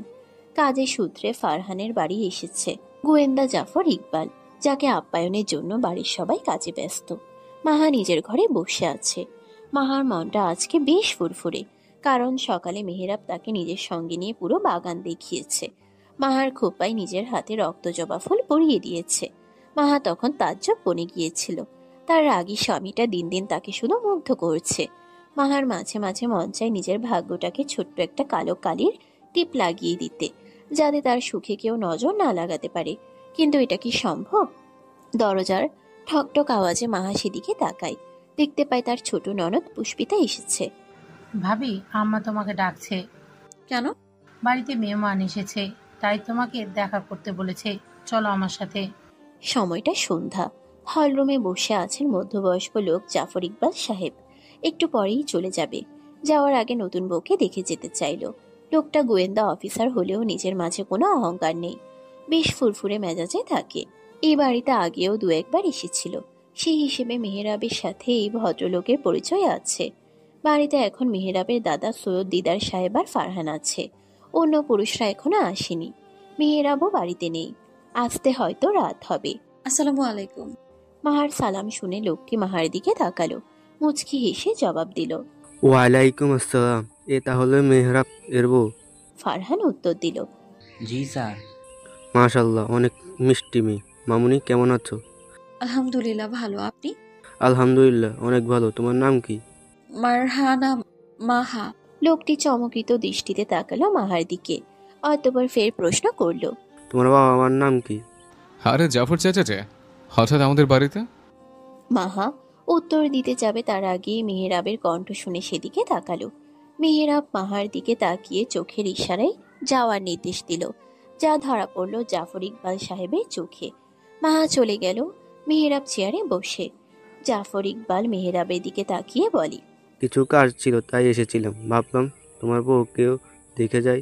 ও ভালো। দিনকাল কেমন যাচ্ছে? এই তো ভালোই। আজ ছাদে আলো নেই। চারপাশে অন্ধকারে ঘেরা। অমাবস্যার রাতের অন্ধকার হয়তো। ছাদের রেলিংয়ের কাছে দাঁড়িয়ে আছে মেহেরাব আর ফারহান। সম্পর্কে চাচাতো ভাই হলেও দুই ভাইয়ের সম্পর্ক আপন ভাইয়ের মতো। হাতে তাদের নিকোটিনের ধোঁয়া ওড়া বিড়ি। নীরবতা ভেঙে মেহেরাব বলে, জাফর ইকবাল যেন এই বাড়িতে আর না আসে। কেন? আসলে সমস্যা কি? লোকটা তো খারাপ না, অনেক বুদ্ধিমান আর ভালো মনের মানুষ। তুই কি আমার সাথে তর্ক করবি না, যা বলেছি তাই করবি। আর যেন এই বাড়িতে না দেখি। কিছু লুকুচিস আমার থেকে? এত প্রশ্ন শুনতে আমার ভালো লাগে না। সবসময় এমন ঘাটতেরামি করিস কেন? আমার ইচ্ছে, আর যা বললাম মনে থাকে যেন। বলে মেহেরাব হাতে থাকা বিড়িটা ফেলে দিল। তার বউ নিশ্চয়ই এখন তার জন্য দরজার দিকে বারবার তাকাচ্ছে। মেয়েটা বাচ্চা স্বভাবের, আবদারগুলোও করে বাচ্চাদের মতো, যা মেহেরাবের ভালো লাগে। কখনো বিরক্ত বোধ করে না। আমি ডক্টর হতে চাই। আমার মা বাবারও তো এই ইচ্ছে ছিল। তারা তো বলেছিল আপনি আমায় ডক্টর বানাবেন। দেখো মাহা, আমি চাচ্ছি না তুমি পড়াশোনা করো। কিন্তু কেন? এত কথা শুনতে চাচ্ছি না, শুয়ে পড়ো। না, আপনি আগে আমার কথা শুনবেন, তারপর আমি শুব। মনে হচ্ছে তোমাকে মাথায় চড়িয়ে ফেলেছে। আপনার যা মনে হয়। মাহা, মেসেজ গরম করবে না, ভালো হচ্ছে না কিন্তু। মাহা আর কোনো কথা না বলে ঘর থেকে বের হতে নিলে একজোড়া শক্ত হাত তার হাত ধরে ফেলে। মাহার চোখে পানি টলমল করছে। একে তো তার ইচ্ছে মেহেরাব পূরণ করতে চাচ্ছে না, তার ভিতর হাতটাও খুব জোরে চেপে ধরেছে। মেহেরাব মাহার দৃষ্টি অনুসরণ করে হাত আলগা করলো। আস্তে করে মাহাকে খাটে বসিয়ে দিল। তারপর নিজের সাথে মিশিয়ে মাহাকে বুঝিয়ে বলতে লাগলো, দেখো, এ জেদ ছেড়ে দাও। এটা বাদে তোমার সব ইচ্ছে আমি মানতে রাজি। কিন্তু এটা বাদে তো আমার আর কোনো ইচ্ছে নেই। ডাক্তার হতে চাও? মেহেরাব উঠে দাঁড়ালো। ফলের ঝুড়ি থেকে ছুরি নিয়ে হঠাৎ নিজের হাতে চেপে ধরলো। মুহূর্তে হাত রক্তাক্ত হলো। মাহা বাঘ বিতণ্ড। কি করলো এটা মেহেরাব? মেহেরাবের হাতের রক্ত যেন মাহার হৃদয়কে রক্তাক্ত করলো। মেয়েটা হিতাহিত জ্ঞান হারিয়ে চেয়ে রইল শুধু। যখন হুঁশ আসলো তখন দেরি না করে মেহেরাবের হাত ধরে হু হু করে কেঁদে ফেলল। মেহেরাব সেদিকে তাকিয়ে মুচকি হাসলো। কি হলো, কান্না করছো কেন? রক্ত বের হচ্ছে, ডাক্তার ডাকুন, আমি আর সহ্য করতে পারছি না। কেন, তুমি না ডাক্তার হবে? তাহলে এতটুকু কাজ তো করতেই পারো। অসহায় চোখে মাহা মেহেরাবের দিকে তাকালো। বুঝতে চাইল মেহেরাবের কথার মর্ম। হয়তো নিজের জ্ঞানে থাকলে বুঝতে পারত, কিন্তু মেয়েটা তো তার আগেই জ্ঞান হারালো। রিনঝিন চুরির আওয়াজ শুনে ফারহান দরজার দিকে দৃষ্টিপাত করে। কাঙ্ক্ষিত রমণীর দেখা পেয়ে অধরে হাসির রেখা ফুটে ওঠে। তবে সে তা লুকিয়ে মুখটিকে গম্ভীর করতে চায়। ছটফটে রমণী অনুমতি ব্যতীত ঘরে ঢুকে পড়ে। ফারহান ভাইয়া, আমার জন্য লাল চুড়ি আনার কথা ছিল, ভুলে গেছো? ও আর কতবার বলবো, বড় আসার আগে জিজ্ঞেস করে আসবি। কেন, তুমি কি করছিলে যে আসা যাবে না? থাপ্পড় খেলে আর কখনো এই প্রশ্ন করার সাহস পাবি না। সে যাই হোক, এখন আমার চুড়ি দাও। এত চুড়ি দিয়ে কি করিস? তোর চুড়ি কিনতে কিনতে আমি তো ফকির হয়ে যাব। আমি কি করব, ভেঙে যায়, আর কাউকে বললে এনে দেয় না তো। একমাত্র তুমি সে যে এনে দেয়, কিন্তু তুমিও আজকে খোটা দিচ্ছ। এই খোটা কই দিলাম? বললাম একটু সাবধানে রাখলেই তো পারিস। আচ্ছা আচ্ছা, পরের বার সাবধানে রাখবো। এখন বলো, এনেছো? এনেছি, টেবিলের উপর দেখ। মিষ্টি রোদ মাহার চোখে পড়তেই মাহা চোখ কুচকিয়ে ফেলে। মাথাটা কেমন যেন ভার ভার লাগছে। চোখ খুলে বামে দৃষ্টিপাত করতেই চোখে পড়ে চেয়ারে বসা পাঞ্জাবি পরিহিত মেহেরাবের দিকে। হাতে ম্যাগাজিনের কাগজ। লোকটির গায়ের রং উজ্জ্বল ফর্সা, মুখ ভর্তি চাপদারি। মুখটি সবসময় গম্ভীর রাখলেও যখন হাসে তখন মাহার সমস্ত কায়া নাড়িয়ে দেয়। লোকটির হাসির চেয়ে হাজারো রমণীর হৃদয় কাটতে পারে তা মাহা জানে। তাই তো মাহা চায় না লোকটি যেন কারোর সামনে না হাসে। শুধু সে দেখবে এই লোকটির হাসি, আর শুধু সেই মুগ্ধ হবে। যাক, তাহলে তোমার ঘুম ভাঙলো। মেহেরাবের কথা শুনেও মাহা না শোনা ভান করলো। সে আর এই লোকটার সাথে কথা বলবে না। কিভাবে পারলো নিজের হাত কাটতে? শুধুমাত্র মাহাকে সায়স্তা করতেই তো এমন করেছে, যা মাহা ভালো করে বুঝেছে। অভিমানী মাহা বিছানা ছেড়ে উঠে মাথার চুলগুলো খোপা করে নিল। জানালা দিয়ে বাইরের বাগান দেখতে লাগলো। আজ ঘুম ভাঙতে বেশি দেরি হয়েছে, যা বাইরের রোদ তাকে জানান দিচ্ছে। কেউ তাকে ডাকলো না কেন? হয়তো মেহেরাব ডাকতে দেয়নি। কি ব্যাপার, কিছু জিজ্ঞেস করেছে? তো দেখতে পারছেন না জেগে আছি নাকি ঘুমিয়ে আছি? না, পারছি না। কালকে হাত কেটে কি প্রমাণ করতে চাইলেন? এটাই যে নিজের স্বামীর হাতের চিকিৎসা করতে পারে না, সে অন্যের চিকিৎসা করবে কিভাবে? আপনি আর অন্য কেউ এক নাকি? চিকিৎসার সময় সবাই এক হয়। এখন বলো, কখন আমি তোমার রোগী হলে পারবে চিকিৎসা করতে? নিশ্চুপ হয়ে গেল মাহা। এই কথার পৃষ্ঠে সে কি বলবে তার মাথায় কিছু আসছে না। মেহেরাবের গায়ে সামান্য আঘাত যেন তার হৃদয় ক্ষতবিক্ষত করে দেয়। মেহেরাবের হাতের দিকে তাকিয়ে মাহা আবার হু হু করে কেঁদে ফেলে। এই জন্য মেহেরাব মোটেও প্রস্তুত ছিল না। এই কি হলো, আবার কান্না করছো কেন? বলেন, আর কখনো এমন করবেন না। আচ্ছা আচ্ছা, ভুল হয়ে গেছে, আর কখনো এমন করবো না। সত্যি? সত্যি। এখন লক্ষ্মী বউয়ের মতো চলো, খাবার খাবে। সন্ধ্যার সময় জমিদার বাড়ির হল রুমে সালিশ বসেছে। ফারহানের ছোট ভাই ফারুক গতকাল রাতে মদ খেয়ে মাতাল হয়ে বাড়ি ফিরেছিল, যার সূত্র ধরে আজ বাড়ির পুরুষরা ফারুকের বিচারের জন্য বসেছে। বিচারে ফারুক ইতিমধ্যে মেহেরাবের হাতে দুটো কড়া চড় খেয়েছে। ফারহান এই বিচারে ছিল না, আসলে সে থাকতে চায়নি। এই ভাইটা তার মায়ের অতি আহ্লাদে এমন হয়েছে, যার জন্য আজ এই অবস্থা। বিচারের মধ্যে হঠাৎ মাহা হেসে ফেলল। আসলে তার গত রাতে ফারুকের মাতলামের কথা মনে পড়ায় হেসে ফেলেছে। তবে হাসার পর বুঝতে পারে সে ভুল জায়গায় ভুল কাজ করে ফেলেছে, যার জন্য সবার কড়া দৃষ্টির শিকার হয়, বিশেষ করে ফারুকের। ফারুক মাহার দিকে রাগী দৃষ্টিতে তাকালে মেহেরাবের আরেক চরের শিকার হয়। মাহা সেখানে আর দাঁড়ায় না। এখানে থাকলে কিছু হলে তারই দোষ হবে, তাই ভালোই ভালোই কেটে পড়ে। তার হাসি যে মাঝে মাঝে তার সাথে শত্রুতামি পালন করে, তা সে সবাইকে কিভাবে বুঝাবে। তাই এখানে থাকার ইচ্ছে আর নেই। তবে সে কি জানে এই ছোট বিষয়ও মাঝে মাঝে বড় বিপদের কারণ হতে পারে। তুমি এখানে কি করছো? হঠাৎ মেহেরাবের কণ্ঠ শুনে মাহা তড়িঘড়ি করে হাতে থাকা চিঠিটা পেছনে লুকিয়ে ফেলে। পিছনে ঘুরে দেখে মেহেরাব দরজার সামনে দাঁড়িয়ে আছে। দক্ষিণ দিকে রুমটা খোলা পাওয়ায় মাহা এই রুমে ঢুকেছিল। এসে দেখে এই রুমে একটি বিলাসবহুল খাট আছে, আরও কিছু আসবাবপত্র আছে। সব কিছুই কেমন যেন রাজকীয় ধাঁচের, যেমনটি মেহেরাবের ঘর। এই বাড়ির প্রত্যেক ঘরে জিনিস সুন্দর হলেও মেহেরাবের ঘরের জিনিসপত্রগুলো ভিন্ন ধাঁচের ছিল। কিন্তু আজকে এই ঘরটি দেখে অবাক না হয়ে পারল না। তবে ধুলোয় পড়াই জিনিসগুলো কেমন তার সৌন্দর্য হারিয়ে ফেলেছে। এগুলো পরিষ্কার করলে অনেক সুন্দর দেখাবে। মাহাকে কেন যেন এই ঘরটা খুব টানে। মাহা পুরো ঘরে চোখ বুলাচ্ছিল, তখন চোখে পড়ে নিচে পড়ে থাকে একটি কাগজের দিকে। সে কাগজটি পড়তে নিলে মেহেরাবের আগমন ঘটে। শোনা যায় মেহেরাবের ক্ষোভ মিশ্রিত কণ্ঠ। মাহা, আমি কিছু জিজ্ঞেস করছি। ঘরটা খোলা ছিল তাই আমি এসেছিলাম। খোলা থাকলে আসতে হবে? আপনি রেগে কেন যাচ্ছেন? এই ঘরে এসেছি তো কি হয়েছে? অনেক কিছু হয়েছে। অনুমতি নিয়ে এসছ? বাকি আজকাল বেশি চলছে। আর হাতে কি? কই কিছু না। মেহেরাব মাহার হাত থেকে কাগজটি নিয়ে নিল। তারপর রাগী চোখে মাহার দিকে তাকিয়ে নিজেকে সামলানোর জন্য জোরে জোরে শ্বাস নিল। মাহার হাত ধরে নিয়ে মাহাকে সহ নিচে বের হয়ে দরজায় তালা লাগিয়ে দিল। আজ মাহার বাবার বাড়ি থেকে তার বাবা মা আর বোন আসবে। মাহার আজকে খুশিতে নাচার কথা, অথচ তার মন খারাপ। সকাল থেকে মেহেরাব তার সাথে কথা বলছে না। মাহা যদি জানতো মেহেরাব এত রাগ করবে, তাহলে কখনোই যেত না ওই ঘরে। তবে এই সাধারণ বিষয় নিয়ে এত রাগের কারণ বুঝে উঠতে পারছে না মাহা। আচ্ছা, মেহেরাবকে তার থেকে কিছু লুকাচ্ছে? মেহেরাবের বুকে মিশে কান্নায় ভেঙে পড়েছে মাহা। বুকের ভিতর অশেষ যন্ত্রণা দিচ্ছে। একটু আগে সে যা শুনল তার জন্য মোটেও প্রস্তুত ছিল না। মনে হচ্ছে দম বন্ধ হয়ে মারা যাবে। তার সমস্ত অস্তিত্বকে আজ মিথ্যে মনে হচ্ছে। কে সে? কে তার বাবা? কে তার মা? আজ 2 দিন হলো মাহার বাবা আতিকুর রহমান, মা নাফিয়া বেগম আর ছোট বোন লামিয়া এসেছে। প্রিয়জনদের কাছে পেয়ে মাহার দিনগুলো ভালো কাটছে। মায়ের সে পুরনো আদর ভরে খাইয়ে দেওয়া, চুল বেঁধে দেওয়া, সব মিলিয়ে দিন বেশ যাচ্ছিল মাহার।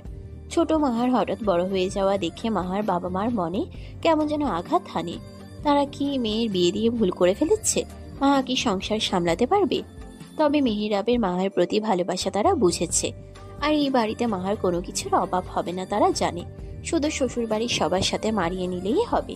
তবে মাহার এই সুখে সংসার যেন মাহার বোন লামিয়ার সহ্য হচ্ছিল না। ভিতরে ভিতরে হিংসার আগুনে পুড়ছিল। মাহা জমিদার বাড়ির বউ, এটাই যেন লামিয়ার গায়ে বিচ্ছে। তার হিসেবে মাহা এই যোগ্য না। তাই তো মাহাকে আঘাত দিতে মাহার সব থেকে বড় রাজের খোলাসা করলো বাড়ি ভর্তি লোকের সামনে। যেই রাজ থেকে মাহা এতদিন অজানা ছিল। মাহা যখন বিশ্বাস করতে চাইল না, তখন লামিয়া তার মাকে নিজের কসম দিয়ে সত্য কথা বলতে বলল। মাহা আর এক মুহূর্ত সেখানে তাকেনি। নিজের ঘরে খিল দিয়েছিল। মেহেরাব তখন বাড়ির বাইরে ছিল। মাহা দরজা বন্ধ করে চুপচাপ বসেছিল। সবাই করাঘাত করার পরেও দরজা খুলেনি।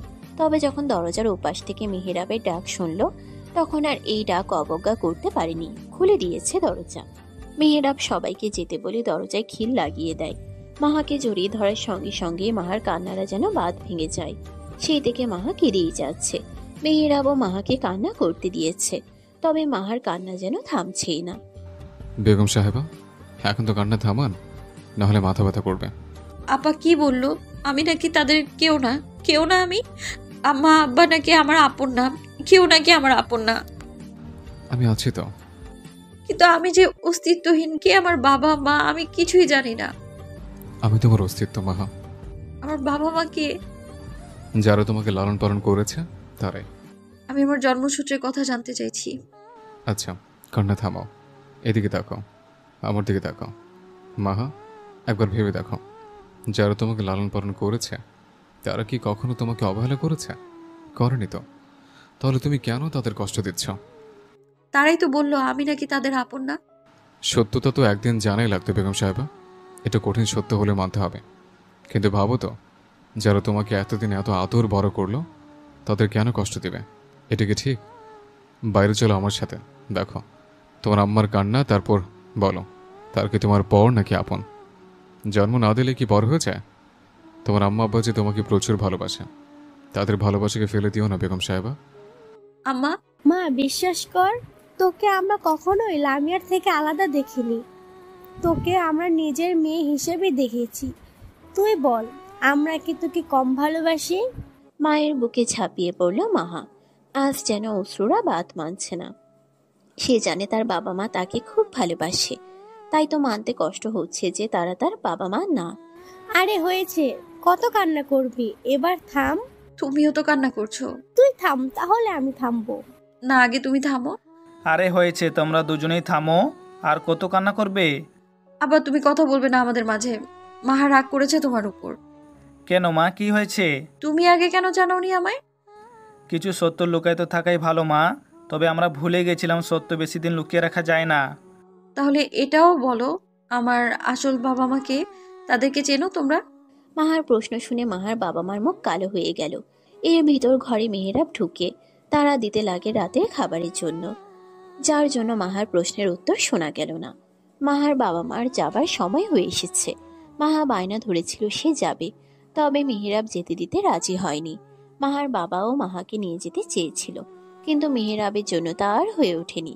মেহেরাব বলেছে সে নিজেই কিছুদিন পরে নিয়ে যাবে, তাই তারা আর জোর করেনি। বিদায়ের সময় হয়ে এসেছে, সেই সাথে বেড়ে চলেছে মাহার কান্না। মাহার বড় বোন আগিয়ে গিয়ে গাড়িতে বসে পড়েছে। গতকাল থেকে লামিয়ার সাথে তার বাবা মা কথা বলছে না, সেই জন্য লামিয়ার রাগ মাহার উপরেই পড়েছে। তবে সে মাহাকে কিছু বলার সুযোগ পাচ্ছে না। কিন্তু সে মনে মনে খুশি, কারণ মাহার জন্ম পরিচয় নিয়ে তাকে বিভিন্ন কথা শোনা লাগবে, এটা সে জানে। মাহা, কান্না থামাও, ওনাদের যেতে দাও। আরেকটু বোঝার চেষ্টা করো, যেতে খুব সময় লাগবে। দেরি হলে সমস্যা পড়তে হতে পারে। আমরা যাবো তো কিছুদিন পর। তাহলে চলো না আজ যাই। আবারও একই কথা, এবার কিন্তু বাড়াবাড়ি হচ্ছে। মা, আজকেই যাই, জামাই বললো তো তোকে নিয়ে যাবে। এখন কান্না থামা, আমাদের যেতে দে।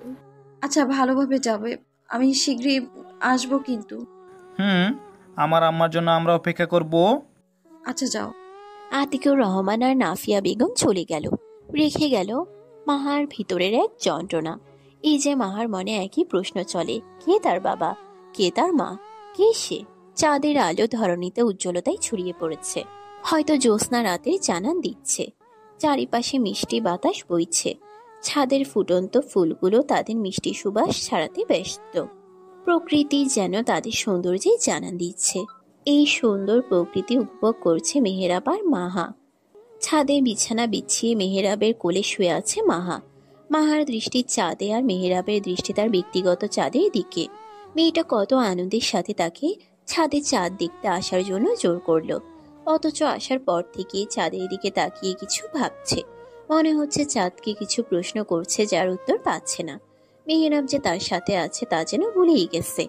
মাহার মলিন মুখ মেহেরাবের হৃদয় ক্ষত বিক্ষত করতে সক্ষম। এই মেয়ের মাঝে কি আছে? যার জন্য মেহেরাব তার প্রেমে পাগল? এর উত্তর মেহেরাবের জানা নেই। তবে মাহাবিহীন মেহেরাব শূন্য। মাহার এই মলিন মুখ মেহেরাবের সহ্য হলো না, তাই সে নিজেই নীরবতা ভাঙল।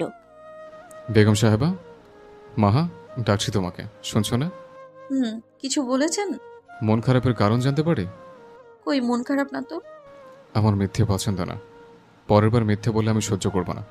সরি। আগে আমার প্রশ্নের উত্তর চাই। আচ্ছা, আমি কি সত্যি আমার বাবা মায়ের অবাধ্য সন্তান ছিলাম? কথাটা বলে মাহা চোখের জল ছেড়ে দিল। এই কেমন রহস্য উন্মোচন হলো! মাহা যে এখন হাজারো প্রশ্নের ভিড়ে আটকিয়ে গেছে। সারাদিন এসব চিন্তাই মাহার মাথায় কিলবিল করে, চেয়েও ভুলতে পারে না। তার ভিতর মেহেরাবের মেজ চাচির গা পোড়া কথা। মহিলা যেন কথা দিয়েই হাজারো মানুষকে খুন করতে সক্ষম। কথাগুলোর কি যে ধাস ছিল, মাহার এখনো মনে পড়লে গায়ে কাটা দিচ্ছে। মেহেরাব মাহার কপালে ওষ্ঠ ছোঁয়ালো, তারপর কোল থেকে তুলে নিজের বুকের মাঝে জড়িয়ে ধরল। আমার বেগম সাহেবা কখনো অবৈধ হতে পারে না। সে হয়তো কোনো রাজ্যের রাজকন্যা ছিল, তবে কিছু মানুষের কোন নজরে হয়তো সে রাজ্য হারিয়েছে। তবে রাজ্য হারালেও রাজকন্যা কিন্তু রাজকন্যায় থাকে। রাজকন্যাদের রাজ্যের প্রয়োজন হয় না, তারা যেখানে যায় ওই জায়গাটি রাজ্যে পরিণত হয়ে যায়। আর আপনি এখন আমার স্ত্রী, আপনি এখন আমার রানী, আমি আপনার রাজা। রাজের রানী হতে রাজ্যের প্রয়োজন নেই, টিনের ঘরে থেকেও রাজের রানী হওয়া যায়। যদি একজন আরেকজনের প্রতি ভালোবাসা থাকে তবে। তোমার স্বামী সবসময় তোমার পাশে আছে মাহা, তুমি একা নও। এই সব নিয়ে আর ভাববে না, কথা দাও। মাহা বিড়াল ছানার মতো মেহেরাবের বুকে মিশে প্রত্যেকটা কথা শুনল। মেহেরাবের কথা বোঝার চেষ্টা করল। আসলেই কি সে কোনো রাজ্যের রাজকন্যা ছিল? তাহলে তার আসল পরিবার তাকে ছেড়ে দিল কেন? নাকি তারা এই দুনিয়াতেই নেই?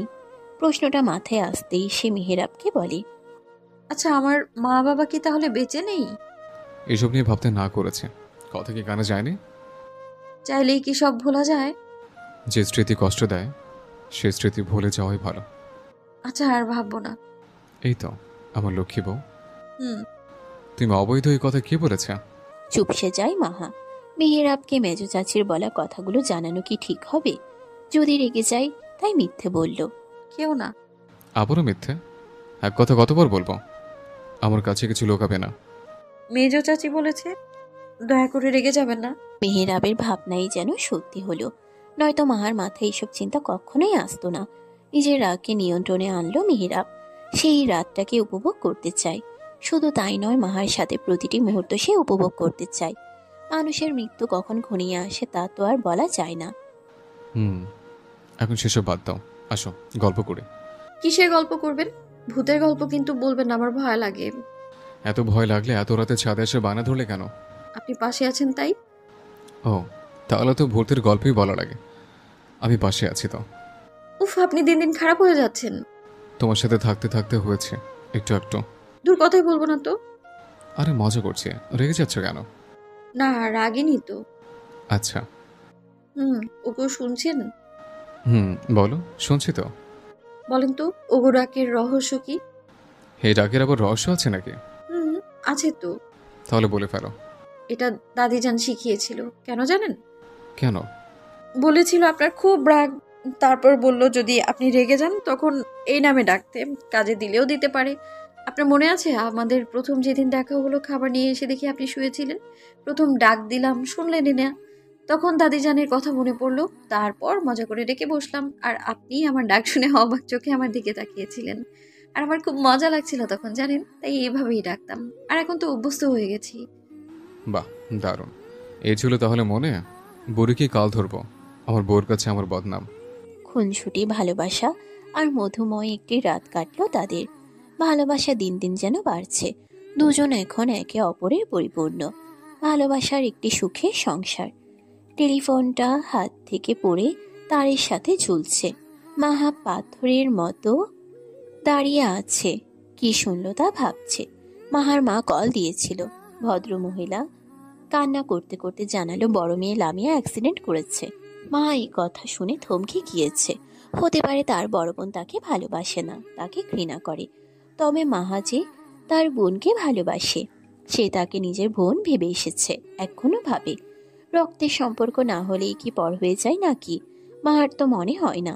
তার কাছে সম্পর্ক মানে আত্মার সম্পর্ক। মাহা বাণী যাওয়ার বায়না ধরেছে। তবে মেহেরাব কাজের জন্য যেতে পারবে না বলেছে। দরকারি কাজের জন্য পাশের গ্রামে যাওয়া লাগবে, আর ওইখানে 2 দিন থাকবে। মাহাকে একাও যেতে দিবে না। আর যে বোন তাকে সহ্য করতে পারে না, সে বোনকে দেখার কোনো মানে আছে না কি? মাহার কান্নায় মেহেরাবের মেজাজ গরম হচ্ছে, আবার সহ্যও করতে পারছে না। তবে সে চাইলেও এখন যেতে পারবে না। আর তেমন আঘাত পায়নি, শুধু হাত ভেঙেছে। মাহার জন্য এটা বড় আঘাত হলেও মেহেরাবের ভাবনায় তেমন কিছু না। তার বউকে কষ্ট দেওয়ার ফল ভোগ করছে ওই হিংসুটে মেয়ে। এখনো গাল ফুলে বসে থাকবে? বললাম তো 2 দিন পরে নিয়ে যাব, এখন দরকারি কাজ আছে। জলদি আসবেন, কিন্তু আমার কেমন যেন লাগছে। কেন, কিছু হয়েছে? না। তাহলে? জানি না, মনে হচ্ছে কিছু একটা হবে। তোমার বোনকে নিয়ে বেশি ভাবছো, তাই এমন হচ্ছে। চিন্তা করো না, সব ঠিক হয়ে যাবে। মেহেরাব মাহার কপালে ওষ্ঠ ছোয়ালো। তার নিজেরও এই বাচ্চা বউটাকে রেখে যেতে ইচ্ছে করছে না, কিন্তু না যেয়েছে উপায় নেই। কাজের সূত্রে যাওয়াই লাগবে। ভাবি শোনেন, মেহেরাব কিন্তু দিন দিন বউভক্ত হয়ে যাচ্ছে। আমার ছেলের বউ ভক্ত হবে কেন? ও জানে কাকে কিভাবে রাখতে হয়। বউকে আহ্লাদ দিলে আবার শাসনও করতে পারে। ওদের নিয়ে তোমার ভাবা লাগবে না। বউকে কিন্তু আপনারা অতিরিক্ত লাই দিচ্ছেন, পরে বুঝবেন মাথায় তোলার পরিণাম। দেখো শিলা, আমার ছেলে আজ অনেকগুলো বছর পর আমার সাথে কথা বলেছে। সে আমার কাছে কি আবদার করেছে জানো? বলেছে ওর বউকে আমার মেয়ের মতো দেখতে, আদর শাসন দুটোই করতে। আমি আমার ছেলের কোনো আবদার অপূর্ণ রাখিনি, এটাও রাখবো না। আপনারা যা বোঝেন তাই করেন, আমি তো শুধু বলে রাখলাম। তাই বলে ভেবো না আদরেই রাখবো। অপরাধ করলে শাসন আমিই করব, আবার আদরও আমিই করব। মেহেরাবের মেজো চাচি শিলা বেগম এই কথা শুনে মুখ ভেঙচি কাটল। তার হিসেবে ছেলের বউদের বেশি লাই দিতে নেই, লাই দিলেই তারা মাথায় উঠে যায়। ফারহান ভাই পা ব্যথা করছে, পরের বার ভালো রেজাল্ট করব বললাম তো। আর ভাইয়া আর আম্মা তো ওর কিচ্ছু বলে না, তাহলে আপনি এমন করেন কেন? কারণ তুই সবার আহ্লাদে বিগড়ে যাচ্ছিস। হলে হচ্ছে, তাতে আপনার কি? আমার কি? এই তুই শাস্তি বাড়িয়ে দিলাম আর ও 100 বার কান ধরে উঠবোস করবি। আর তোর রেজাল্টের কথা যে মেহেরাবের কানে যায়নি তা আমি জানি। নিশ্চয়ই বড় চাচির কাছে গেটে গেটে বলেছিস না বলতে। আচ্ছা, শাস্তি জমিয়ে রাখতে হয় না, মানে অন্য একদিন পূরণ করব। সত্যি পা ব্যথা করছে। আচ্ছা এখন যা, আমারও কাজ আছে। বলতে দেরি পুষ্পর যেতে দেরি হলো না। পুষ্পর রেজাল্ট খারাপ এসেছে। মায়ের কাছে কেঁদে কেটে বাঁচলেও ফারহানের কাছ থেকে রেহাই পেল না মেয়েটা। আজ 1 সপ্তাহ পর ফারহান ঠিকই রেজাল্টের খবর পেয়ে গেল। আর এই খবর পাওয়ার পরেই পুষ্পকে তার ঘরে আসতে বলেছিল।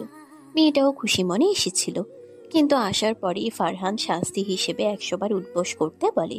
পুষ্পর বুঝে আসে না ফারহান ভাই তার সাথেই কেন এমন করে। মিতু আপাকে তো এভাবে শাস্তি দেয় না, বরং বুঝিয়ে বলে পরের বার যেন রেজাল্ট ভালো করে। নিহাত পুষ্প তাকে ভালোবসে বলে, না হলে মেজো চাচার কাছে বিচার দিত। তাহলে মেজো চাচা ফারহানকে বকে দিত, কারণ মেজো চাচা পুষ্পকে খুব আদর করে। সে অবশ্যই পুষ্পর পক্ষ নিবে, কিন্তু আফসোস পুষ্প পারবে না ফারহানের নামে বিচার দিতে। বিকেলে ননদদের সাথে আড্ডা দিতে বসেছে মাহা।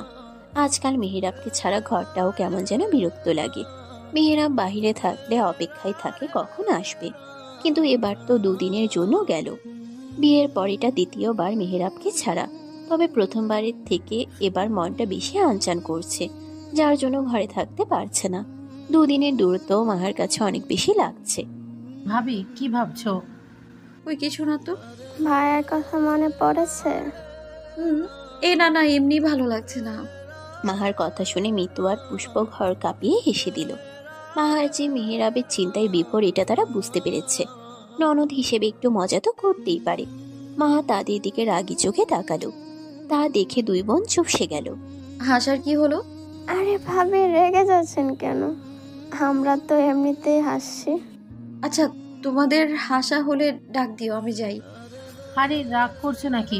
বসো বসো, আমাদের ভুল হয়ে গেছে। না রাগ করিনি, তোমরা বসো, আমি খাওয়ার জন্য কিছু নিয়ে আসি। ফারহান ভাইয়া। বউ কিছু বলবি? পুষ্পিতা মাথাটা নিচু করে রেখেছে, চোখ তার জল ছলছল করছে। ফারহান এবার পুষ্পিতার দিকে তাকালো, বুঝলো কিছু একটা হয়েছে, তাই আদরের সুরে বলল, কি হয়েছে বল, না বললে বুঝবো কি করে? ফারুক ভাইয়া আবারও আমার গায়ে খারাপ ভাবে ছুঁতে চেয়েছে। মুহূর্তেই ফারহান চোখ বুঝে হাত মুঠো করে নেয়। রাগে তার শরীর কাঁপছে। এর আগেও ফারুক এমন করেছিল। পুষ্পিতা সেদিন সে কথা কাউকে না বলতে পেরে ছাদে কান্না করেছিল। সেই মুহূর্তে ফারহান ছাদে যায়। পুষ্পিতাকে এভাবে কান্না করতে দেখে অনেক জিজ্ঞাসাবাদ করার পরে পুষ্পিতা সব বলে। এই নিয়ে সে ফারুককে শাসিয়েছিল। তবে এসব আর সহ্য করা যাবে না। ওই ছেলের এবার একটা ব্যবস্থা করাই লাগবে। তুই ঘরে যা, আমি বিষয়টা দেখছি। আর কান্না করবি না, ওকে আমি দেখে নিব। পরের বার তোর দিকে তাকানোর সাহসও পাবে না। পুষ্পিতা আর কিছু না বলে সেখান থেকে চলে গেল। অনেক কষ্টে ফারহানকে এসব বলতে পেরেছে, কারণ প্রথমবার যখন এমন হয়েছিল তখন ফারহান তাকে বুঝিয়েছিল। এবারও বলতে খুব লজ্জা লাগছিল পুষ্পিতার, কিন্তু না বলে শান্তিও পাচ্ছিল না। তোমার বাবা মাকে জানতে চাইলে এখনই বাগানের দিকে আসো, নয়তো আর কোনো দিন তাদের খোঁজ পাবে না। মাহা হাতে থাকা কাগজটা পড়ে খাটে বসে পড়ে। আজ 2 দিন হয়ে গেল মেহেরাবের আসার খবর নেই। খাওয়া দাওয়া শেষ করে এসে বিছানার উপর সাদা কাগজ দেখে হাতে নিয়ে কাগজে এই লেখা দেখে কে লিখতে পারে? তার সম্পর্কে তো এই বাড়ির লোক ছাড়া আর কেউ জানে না। তাহলে কি বাড়ির কেউ দিল? কিন্তু বাড়ির কেউ হলে বাগানে কেন যেতে বলবে? মাহার মাথায় কিছু আসছে না। তার যাওয়া কি ঠিক হবে? না, মাহা যাবে না। যদি কোনো বিপদ হয়, এসব ভেবে মাহা শুয়ে পড়ল। তবে শুয়েও শান্তি পাচ্ছে না। মনের ভিতর প্রশ্নটা ঘিরে ধরেছে। না গেলেও যে শান্তি পাচ্ছে না। আচ্ছা, গেলে কি খুব বেশি ক্ষতি হবে? বাড়ির বাগানের সামনে এসে দাঁড়িয়ে আছে মাহা। অনেক ভেবে চিনতে এসেছে, না এসেও শান্তি পাচ্ছিল না। অবশেষে এসেই পড়ল। তবে হাতে ছোট একটি ছুরি নিয়ে এসেছে, যদি কোনো বিপদ হয় তাই। মাহার এসব ভাবনার মাঝেই হঠাৎ একজোড়া পুরুষালী হাত মাহাকে জড়িয়ে ধরল পেছন থেকে। মাহা ছিটকে দূরে সরে গেল। পেছনে এমন কাউকে দেখতে পেল যাকে সে আশা করেনি। ফারুক ভাই। আর কাকে আশা করছিলেন ভাবি?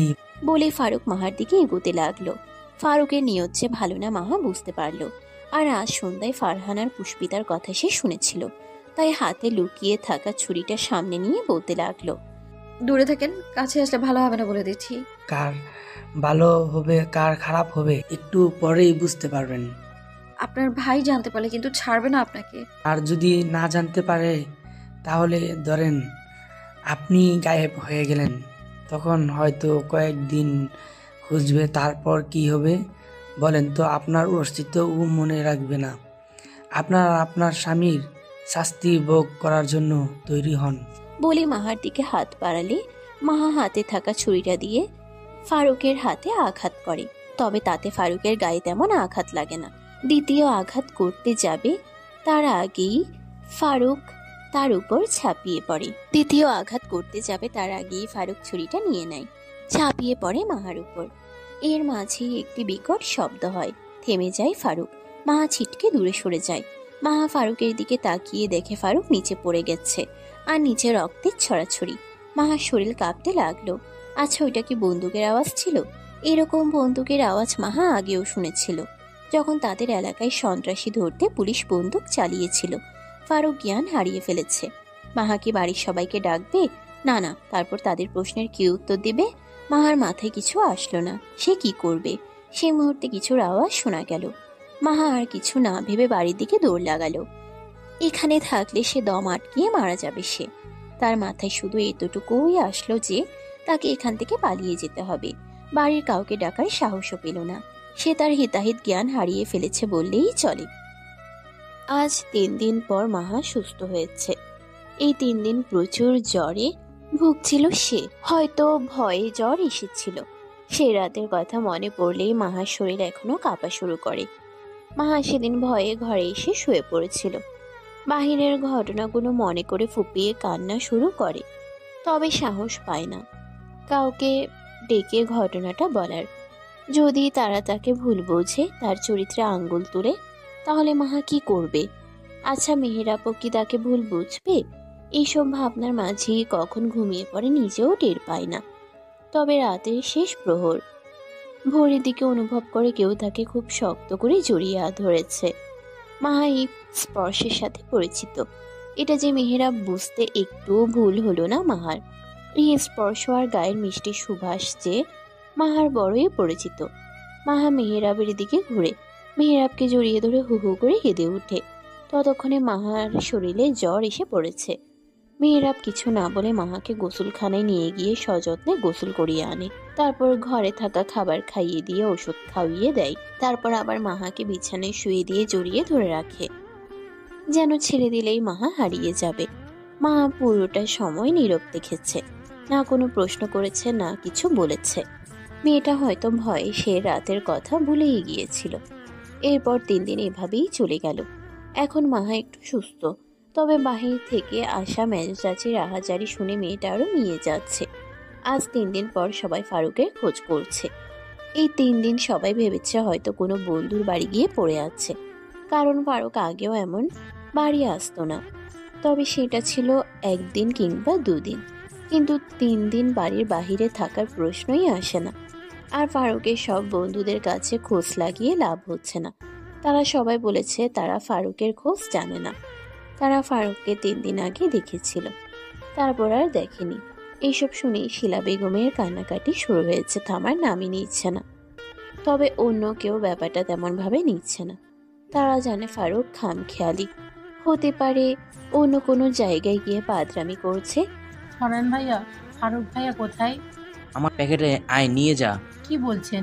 পকেটে কি করে থাকবে? তো এইসব আজগুবি প্রশ্ন করিস কেন? ওই হারামজাদারে গেছে হয়তো গুহায় ডাকাতি করতে। ওই দিন ওকে পেলে ওর খবর ছিল। সত্যি পাননি সেদিন, নাকি মিথ্যা বলছেন? এই তুই যা তো রুম থেকে, মেজাজ এমনিতেই গরম আছে। আম্মার সাথে একটু ঝগড়া করে এসেছি, এখন তোর সাথে ঝগড়া করার মুড নেই। আমার কেন জানি মনে হচ্ছে আপনি আমার থেকে কিছু লুকাচ্ছেন। লুকুচ্ছি? আমি ওকে নিজের হাতে মেরে ফেলেছি, শুনেছিস? এখন যা, দূর হও। ফারহান ভাই কি বলছে এসব? এবার ফারহানের রাগ চরম পর্যায়ে গেল, তাই পুষ্পিতার হাত ধরে পুষ্পিতাকে ঘর থেকে বের করে দরজা লাগিয়ে দেয়। পুষ্পিতা দরজার দিকে কিছুক্ষণ ছলছল চোখে তাকিয়ে থেকে চলে যায়। আর আসবে না সেই ঘরে। লোকটা সবসময় তাকে এভাবে অপমান করে কারণ ছাড়া। আপনার চা। শরীর এখন ঠিক আছে? এদিকে এসে বসো বলে মেহেরাব তার পাশে ইশারা করে মাহাকে বসতে। চা খাওয়ার ফাঁকে মেহেরাব মাহাকে দেখতে থাকে। মেয়েটা কিছু বলতে চাচ্ছে, তবে বলতে পারছে না, যা মেহেরাব অতি সহজেই বুঝে গেল। তবে সময় দিল মাহাকে। কিছু সময় অতিবাহিত হওয়ার পর, কিছু বলবে? না না। আচ্ছা। মাহা সেদিন রাতের কথা বলতে চাচ্ছে, কিন্তু বলতে পারছে না। যদি মেহেরাব ভুল বুঝে, কিন্তু না বলেও যে শান্তি পাচ্ছে না। মনের ভেতরে অস্থিরতা কাজ করছে। মেহেরাব যে মিথ্যে সহ্য করতে পারে না। পরবর্তীতে যদি জানতে পারে, তখন মাহা কিভাবে মেহেরাবকে সামলাবে। মাহা দ্বিধাদ্বন্দ্বে ভুগছে। মেহেরাবের দিকে তাকালে দেখে মেহেরাব তার দিকেই তাকিয়ে আছে। মেহেরাব হয়তো বুঝলো তার মনের কথা, তাই নীরবতা ভাঙলো মেহেরাব। যদি বলতে মন চায় না দেয়, তাহলে বলার প্রয়োজন নেই। না, বলে যে শান্তি পাচ্ছি না। তাহলে বলে ফেলো। মাহা এবার সাহসের সাথে একে একে পুরো ঘটনা বলে ফেলল। পুরো ঘটনা শুনে মেহেরাবের মুখের বদল আসতে লাগলো। মাহা ঘটনা বলার সময় মাথা নত করেছিল। তার সাহস হচ্ছিল না মেহেরাবের চোখে চোখ রেখে পুরো ঘটনা বলার।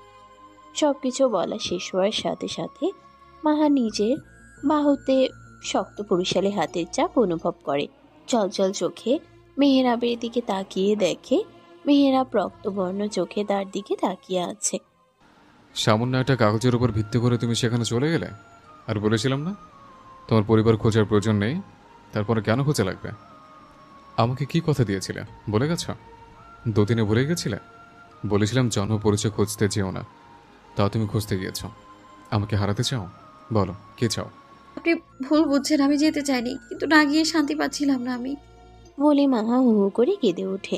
সেদিনের ভুল সিদ্ধান্তের মূল্য যে তাকে এভাবে দিতে হবে সে বুঝতে পারেনি। এখনো চোখ বুঝলে সে রাতের দৃশ্য চোখের সামনে ভেসে ওঠে। নিজ মনে হাজারো প্রশ্নরা উকি দেয়। কে সেদিন রাতে ফারুককে গুলি করলো? মাহার কান্না শুনে মেহেরাব হাত আলগা করে নেয়। চোখ বুজে নিজেকে নিয়ন্ত্রণ করতে চায়। কিছুক্ষণ অতিবাহিত হয় সেভাবেই। মাহা নীরবে কেঁদে যাচ্ছে। মেহেরাব থামায় না। আমার কথার অবাধ্য হয়ে এখন শান্তি পেয়েছ? উত্তর দিতে পারে না মাহা। সে যে মস্ত বড় ভুল করে ফেলেছে সে জানে, তবে এখন চাইলেও কিছু করার নেই। ফারুক ভাইয়ের কথা কি সবাইকে জানাবেন? বাড়ির বউকে কিছু জানানোর দরকার নেই। এই কথা যেন আর কারো কানে না যায়, মনে রেখো। কিন্তু প্রশ্ন শুনতে চাইছি না, যা বলেছে মনে থাকে যেন। থাকবে। আল্লাহ মাফ করে দিন। মেহেরাব মাহার কথা শুনেও জবাব না দিয়ে কক্ষ ত্যাগ করে। মেহেরাব রেগে আছে বুঝে মাহা আবারও কান্নায় ভেঙে পড়ে। গভীর রাত, মেহেরাবের এখনো আসার খবর নেই। মাহা না খেয়ে বসে আছে। বাড়ির সবাই খাওয়া দাওয়া শেষ করে যে যার ঘরে ঘুমের জন্য চলে গেছে। এর আগেও মেহেরাব রাত করে বাড়ি ফিরেছে, তাই কেউ বিষয়টা তেমনভাবে নেয়নি। জানালার সামনে বসে মাহা চাঁদ দেখে যাচ্ছে, আর কি থেকে কি হয়ে গেল সে কথা ভাবছে। একটি ভুলের জন্য আজ মেহেরাব তার থেকে দূরে। কোথায় গেল লোকটা? দরজার কাছে পায়ের ধ্বনি শোনা গেল। মাহার ভেতরের প্রশান্তের হাওয়া বয়ে গেল। দরজার দিকে তাকালো। মেহেরাব ঘরে প্রবেশ করে বিছানায় শুয়ে পড়ল। হাত মুখ দেখে বোঝা যাচ্ছে বাহিরের কল থেকে ধুয়ে এসেছে। খাবার খাবেন না? না। মাহা আর কিছু না বলে নিজেও শুয়ে পড়ল। ক্ষুধা লেগেছে, তাও খেতে ইচ্ছে করছে না। চোখ বুজে ঘুমানোর চেষ্টা করলো। তার খুব কান্না পাচ্ছে, তবুও কান্না করলো না। হঠাৎ অনুভব করলো এক জোড়া হাত তাকে আষ্টে পিষ্টে জড়িয়ে ধরেছে। কান্নায় ভেঙে পড়ে মাহা। আর কখনো আমার কথার অবাধ্য হবে?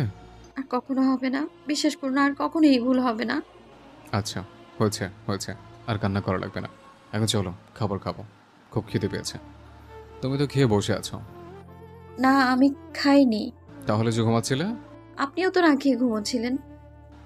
তাতে তোমার কি? কথার প্যাচে ফেলছেন কেন? খেতে দিচ্ছ না যে, তাই। আমি কখন না করলাম? মাহা আর কিছু না বলে খাবার আনতে চলে যায়। এই লোক ইচ্ছে করে মাহার কথাগুলোকে পেঁচাচ্ছে। মেহেরাব মাহাকে জ্বালানোর জন্যই এভাবে কথা বলেছে।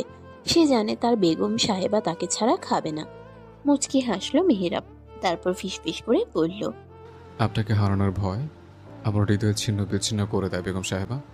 আজ জমিদার বাড়িতে ছেলে মেয়েরা ছাদে আড্ডায় মেধে উঠেছে। অনেকদিন পরে সব ভাই বোনেরা একত্রিত হয়েছে আড্ডায়। সন্ধ্যার পর মেহেরাব তাদের ছাদে আড্ডা দেওয়ার জন্য ডেকেছে। মেহেরাব মাঝে মাঝে ভাই বোনদের একত্র করে তাদের খোঁজ নেয়। সে ভাই বোনদের প্রতি খুবই স্নেহশীল। বড় ভাইয়ের দায়িত্ব যথেষ্ট সুন্দরভাবে পালন করে। প্রতিটি ভাই বোনকে সযত্নে আগলিয়ে রাখে। তাদের কোনো আবদার অপূরণ রাখে না। তবে একজনের আবদার পূরণ করতে না পারায় আজও তার হৃদয়ের ব্যথা অনুভব করে। আদরের বোনটির সাথে এত দূরত্ব তৈরি হবে এভাবে কখনো ভাবতেই পারে না। সুভাষিনী নামটি মেহেরাবের রাখা, কত শখ করে রেখেছিল। সুভাষিনী যে নিজের চারপাশে সুভাষ সরাবে নিজের চঞ্চলতা দিয়ে, অথচ সে বোন যেন নামের বিপরীত হয়ে গেল। সুভাষিনী মেহেরাব বলতে পাগল ছিল। মেহেরাব যা বলতো তা অক্ষরে অক্ষরে পালন করত। কোনো কিছুর প্রয়োজন হলে মেহেরাবের কাছে আবদার করত। মেহেরাবের থেকে কত কিছু লুকোতো না, তবে লুকিয়ে ছিল একটি গুরুত্বপূর্ণ কথা। সেই লুকায়িত কথা মেহেরাব যখন জানলো তখন করার কিছু ছিল না। নিরুপায় ছিল মেহেরাব।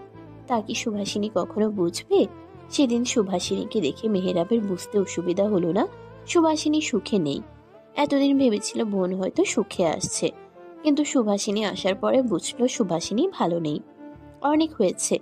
যদি মেহেরাবের ধারণা ঠিক হয় তাহলে মেহেরাব এই বিষয় নিজে সংশোধন করবে। তার বোনকে অসুখী থাকতে দিবে না। খোঁজ লাগিয়েছে মেহেরাব। ছাদের একপাশে রেলিংয়ের দিকে তাকিয়ে মেহেরাব সুভাষিনীর কথা ভাবছিল। বাকিরা নিচে পাতানো বিছানায় বসে আড্ডা দিচ্ছে। কি ব্যাপার, আপনি এখানে একা দাঁড়িয়ে আছেন কেন? এমনি, তুমি যাও, আমি আসছি। আপনার কি মন খারাপ? একটু আগেও তো ঠিক ছিলেন। আমাকে বলেন কি হয়েছে আপনার? বললাম তো কিছু হয়নি, তুমি যাও, আমি আসছি। আচ্ছা যাচ্ছি, এভাবে তাড়ানোর কি আছে? আর আমি কখন তাড়ালাম? মাত্রই তো। তুমি তো ভারী বচ্চাত মেয়ে, সব কথা পেঁচাও। তাহলে আমার কথা শুনুন, চলুন ওদের সাথে মজা করবেন। মাহা মেহেরাবের মন খারাপ বুঝে মেহেরাবকে এভাবে নিয়ে গেল মাহা। যা বুঝতে মেহেরাবের একটুও অসুবিধা হলো না। এই মেয়ের বয়স কম হলেও স্ত্রীর দায়িত্ব পালন করে নিপুণভাবে। বড় ভাবি আসবো? আরে শিলা, আসো, জিজ্ঞেস করার কি হলো? ভাবি, বড় ভাই সাহেব কোথায়? সে তো এখনো আসেনি। কেন? ভাবি, আজকে 10 দিন হয়ে গেল, ফারুক এখনো বাড়ি আসলো না তো। তোমার ভাই সাহেব খোঁজ লাগাচ্ছে, কিন্তু কেউ কোনো খোঁজ দিতে পারছে না। খোঁজ লাগালে কি এতদিনে পাওয়া যেত না? সত্যি কথা বলেন, আমার ছেলেকে আপনারা সহ্য করতে পারেন না, তাই ওকে খোঁজার চেষ্টা করছেন না। এসব কি বলছো? ওকে কেন আমরা সহ্য করতে পারবো না? ওকে আমরা নিজের ছেলের মতোই তো আদর করেছি। তাহলে আর কি বলবো, আমার ছেলেকে আজ 10 দিন ধরে পাওয়া যাচ্ছে না, আর ওইদিকে ওরা ছাদে আড্ডা দিচ্ছে। আমার ছেলেকে কি ওরা এই বাড়ির কিছু মনে করে না নাকি? অবশ্য অন্যদের বলে কি লাভ, আমার নিজের ছেলেই তো পুলিশ হয়েও ভাইয়ের খোঁজ নিচ্ছে না, কি সুন্দর ছাদে গিয়ে ওদের সাথে আড্ডা দিচ্ছে। শিলা, ওরা বাচ্চা মানুষ, ওদের উপর কেন রাগ করছো? তো কি করব, মেহেরাব আর ফারহানকে দেখছেন, ফারুকের কথা শুনেও যেন শুনছে না, ওরা চাইলেই খুঁজে বের করতে পারে। তুমি ওদের ভুল ভাবছো, ওরাও খুঁজছে কিন্তু পাচ্ছে না। আমাকে এসব বুঝ দিবেন না ভাবি, আজ আমার দুঃখ কেউ বুঝতে চাইছে না। আমিও দেখব ওদের এই সুখ কয়দিন থাকে। আমার ছেলেকে হারিয়ে আমি যেমন ছটপট করতেছি, ওরাও একদিন এইভাবে আর কিছু বলার আগেই মেহেরাবের মা সুফিয়া বেগম শিলা বেগমের মুখে হাত দিয়ে চুপ করিয়ে দিল। রাগে তার শরীর কাঁপছে। ছেলেগুলোকে কি অভিশাপ দিতে চাইল। ছেলেকে হারিয়ে শিলা বেগম যেন পুরোই পাগল হয়ে গেছে। সব ছেলে মেয়ের সাথে যে তার নিজের বড় ছেলেও যে আছে সে কথা কি ভুলে গেছে? হয়তো গেছে। ফারুক এবারে সবার থেকে ভিন্ন ছিল। তার খামখেয়ালি আর অসভ্য স্বভাবের জন্য কারোর সাথে তার মিলত না। তাই তো সে হারিয়ে যাওয়ায় কারোর মনে তেমন দাগ কাটেনি। কিন্তু শিলা বেগম ছেলের সুখে কাতর হয়ে গেছে। দিনরাত ছেলের জন্য কান্নাকাটি করে আর আশেপাশে সবার সাথে খারাপ আচরণ করা শুরু করেছে। কিন্তু এখন বাড়াবাড়ি বেশিই করে ফেললো। শিলা, তুমি পাগল হয়ে গেছো? কি বলতে চাইছিলে? ওদের এতে দোষ কি? খবরদার ওদের নিয়ে যদি কিছু বলেছো। আম্মাজান, আপনার ছেলে আপনার হাতের চা খেতেছে। মাহার আগমন ঘটল কক্ষে। শিলা বেগম মাহার দিকে রাগি চোখে তাকিয়ে ঘর থেকে বের হয়ে যায়। মাহা তার যাওয়ার পানে অবাক দৃষ্টিতে তাকিয়ে হাফসা বেগমকে বলে, আম্মাজান, কিছু কি হয়েছে? না, কিছু না, তুমি যাও, আমি মেহেরাবের জন্য চা বানিয়ে পাঠিয়ে দেব। আচ্ছা বলে মা সেখান থেকে চলে যায়। তবে বুঝতে পারে এখানে কিছু একটা হয়েছে। সকালের মেঘাচ্ছন্ন আকাশ হয়তো বৃষ্টির আগমন জানান দিচ্ছে। চারিদিকে অন্ধকারেরা ঘিরে ধরেছে। তবে পরিবেশ খুবই মোহনীয় লাগছে। ভোরের বাগানের ফুলগুলোর সৌন্দর্য দ্বিগুণ বেড়ে উঠেছে। সুবাস ছড়িয়ে দিয়েছে চারপাশে। এই সৌন্দর্য মেহেরাব আর মাহা উপভোগ করছে। ভোরের নামাজ পড়েই মেহেরাব মাহাকে বাগানে নিয়ে এসেছে। সকালের মিষ্টি আবহাওয়া মন ফুরফুরে করতে যথেষ্ট। মাটি দিয়ে তৈরি করা বেঞ্চে বসে আছে দুজন। মাহার কানে গুজা রক্ত জবা ফুল, যা একটু আগে মেহেরাব তার কানে গুজে দিয়েছে। বেগম সাহেবা, বলেন। কখনো যদি জানতে পারো আমি তোমার থেকে কিছু লুকিয়েছি, তাহলে কি আমাকে মাফ করতে পারবে? আপনার যদি বলতে না মন চায় তাহলে বলবেন না, আপনার ইচ্ছা। সব কথা আমাকে বলা লাগবে এমন তো কোনো কথা নেই। ভেবে চিনতে বলো। ভেবেই বললাম। আমি জানি আপনি আমার থেকে কিছু লুকালে আমার ভালোর জন্যই লুকাবেন, তবে কিছু না লুকালেই খুশি হব আমি, কারণ আমি চাই আমরা দুজন একজন আরেকজনের কাছে খোলা বইয়ের মতো থাকবো। যদি বলে খোলা বইয়ের মতো হওয়া আমার পক্ষে সম্ভব না, তাহলে আপনার ইচ্ছে। আমি জানি আপনি আমার খারাপ চাইবেন না, তবে একটা অনুরোধ আমি থাকতে আপনি অন্য কোনো নারীর দিকে চোখ তুলেও তাকাবেন না। তাহলে আপনি আমার কঠোরতার শিকার হবেন। আমি ব্যতীত অন্য কোনো নারীর ছায়াও আমি আপনার পাশে সহ্য করব না। শব্দ করে হেসে ওঠে মেহেরাব। মাহা এই হাসির কারণ বুঝে না। লোকটার মাথা গেল নাকি? তবে এই লোকের এই হাসি মাহার মন পিঞ্জিরে আঘাত করতে সক্ষম। কি সুন্দর হাসি!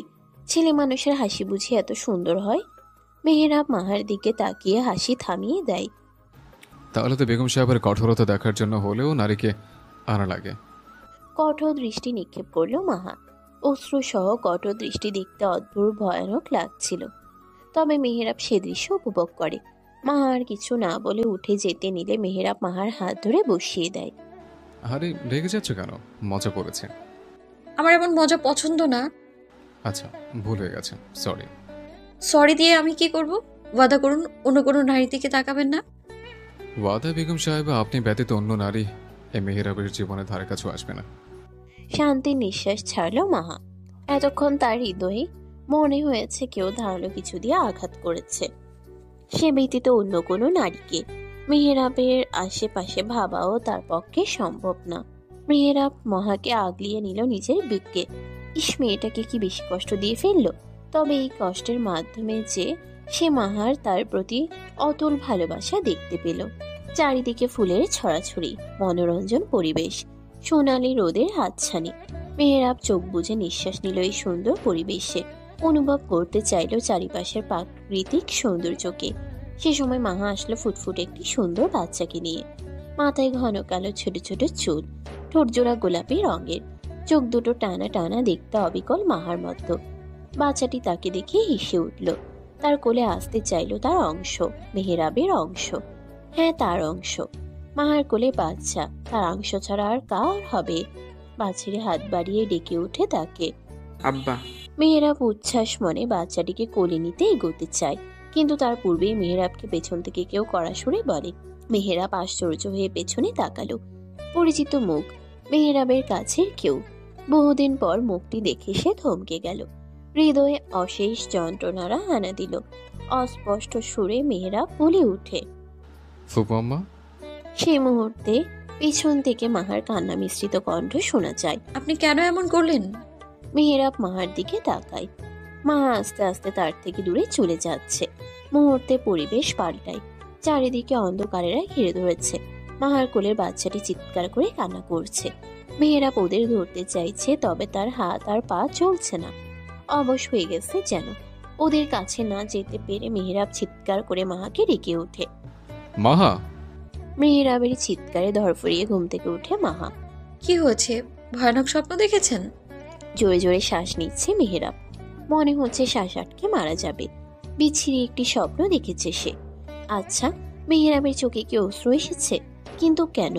বহুদিন পর অতীতের পরিচিত কারোর সাথে সাক্ষাৎ হলো বলে?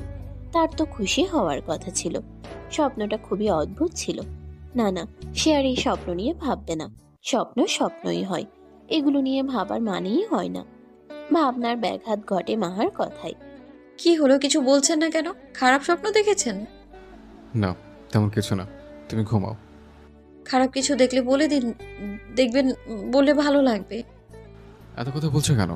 আজকাল মুখ বেশি চলছে নাকি? হ্যাঁ, এভাবে কেন বলছেন? আমি তো আপনার ভালোর জন্যই বললাম।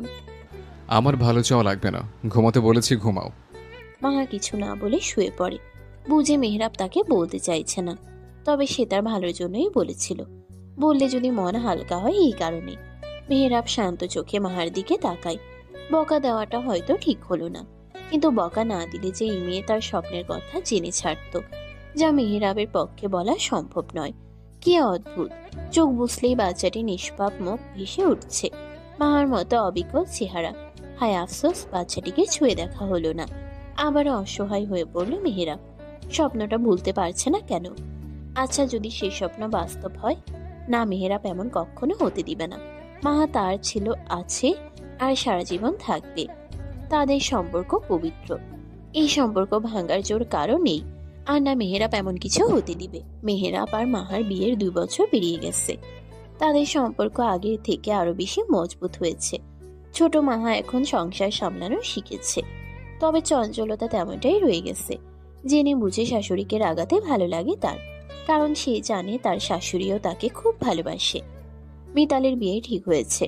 সবাই সে বিয়ে নিয়েই ব্যস্ত। কোনো কিছুর কমতি রাখা যাবে না। জমিদার বাড়ির মেয়ে বলে কথা, তবে তারা কি মিতালির মনের খোঁজ নিয়েছে? মেয়েটার বিয়েতে মত আছে কিনা? মিতালির মনে যে অন্য কারো বসবাস, মিতালি সবাইকে বলতে চেয়েও বলতে পারছে না। বলবে কিভাবে? যাকে সে ভালোবাসে সে তো তাকে ভালোবাসে না। এর থেকে বেদনাদায়ক আর কি হতে পারে?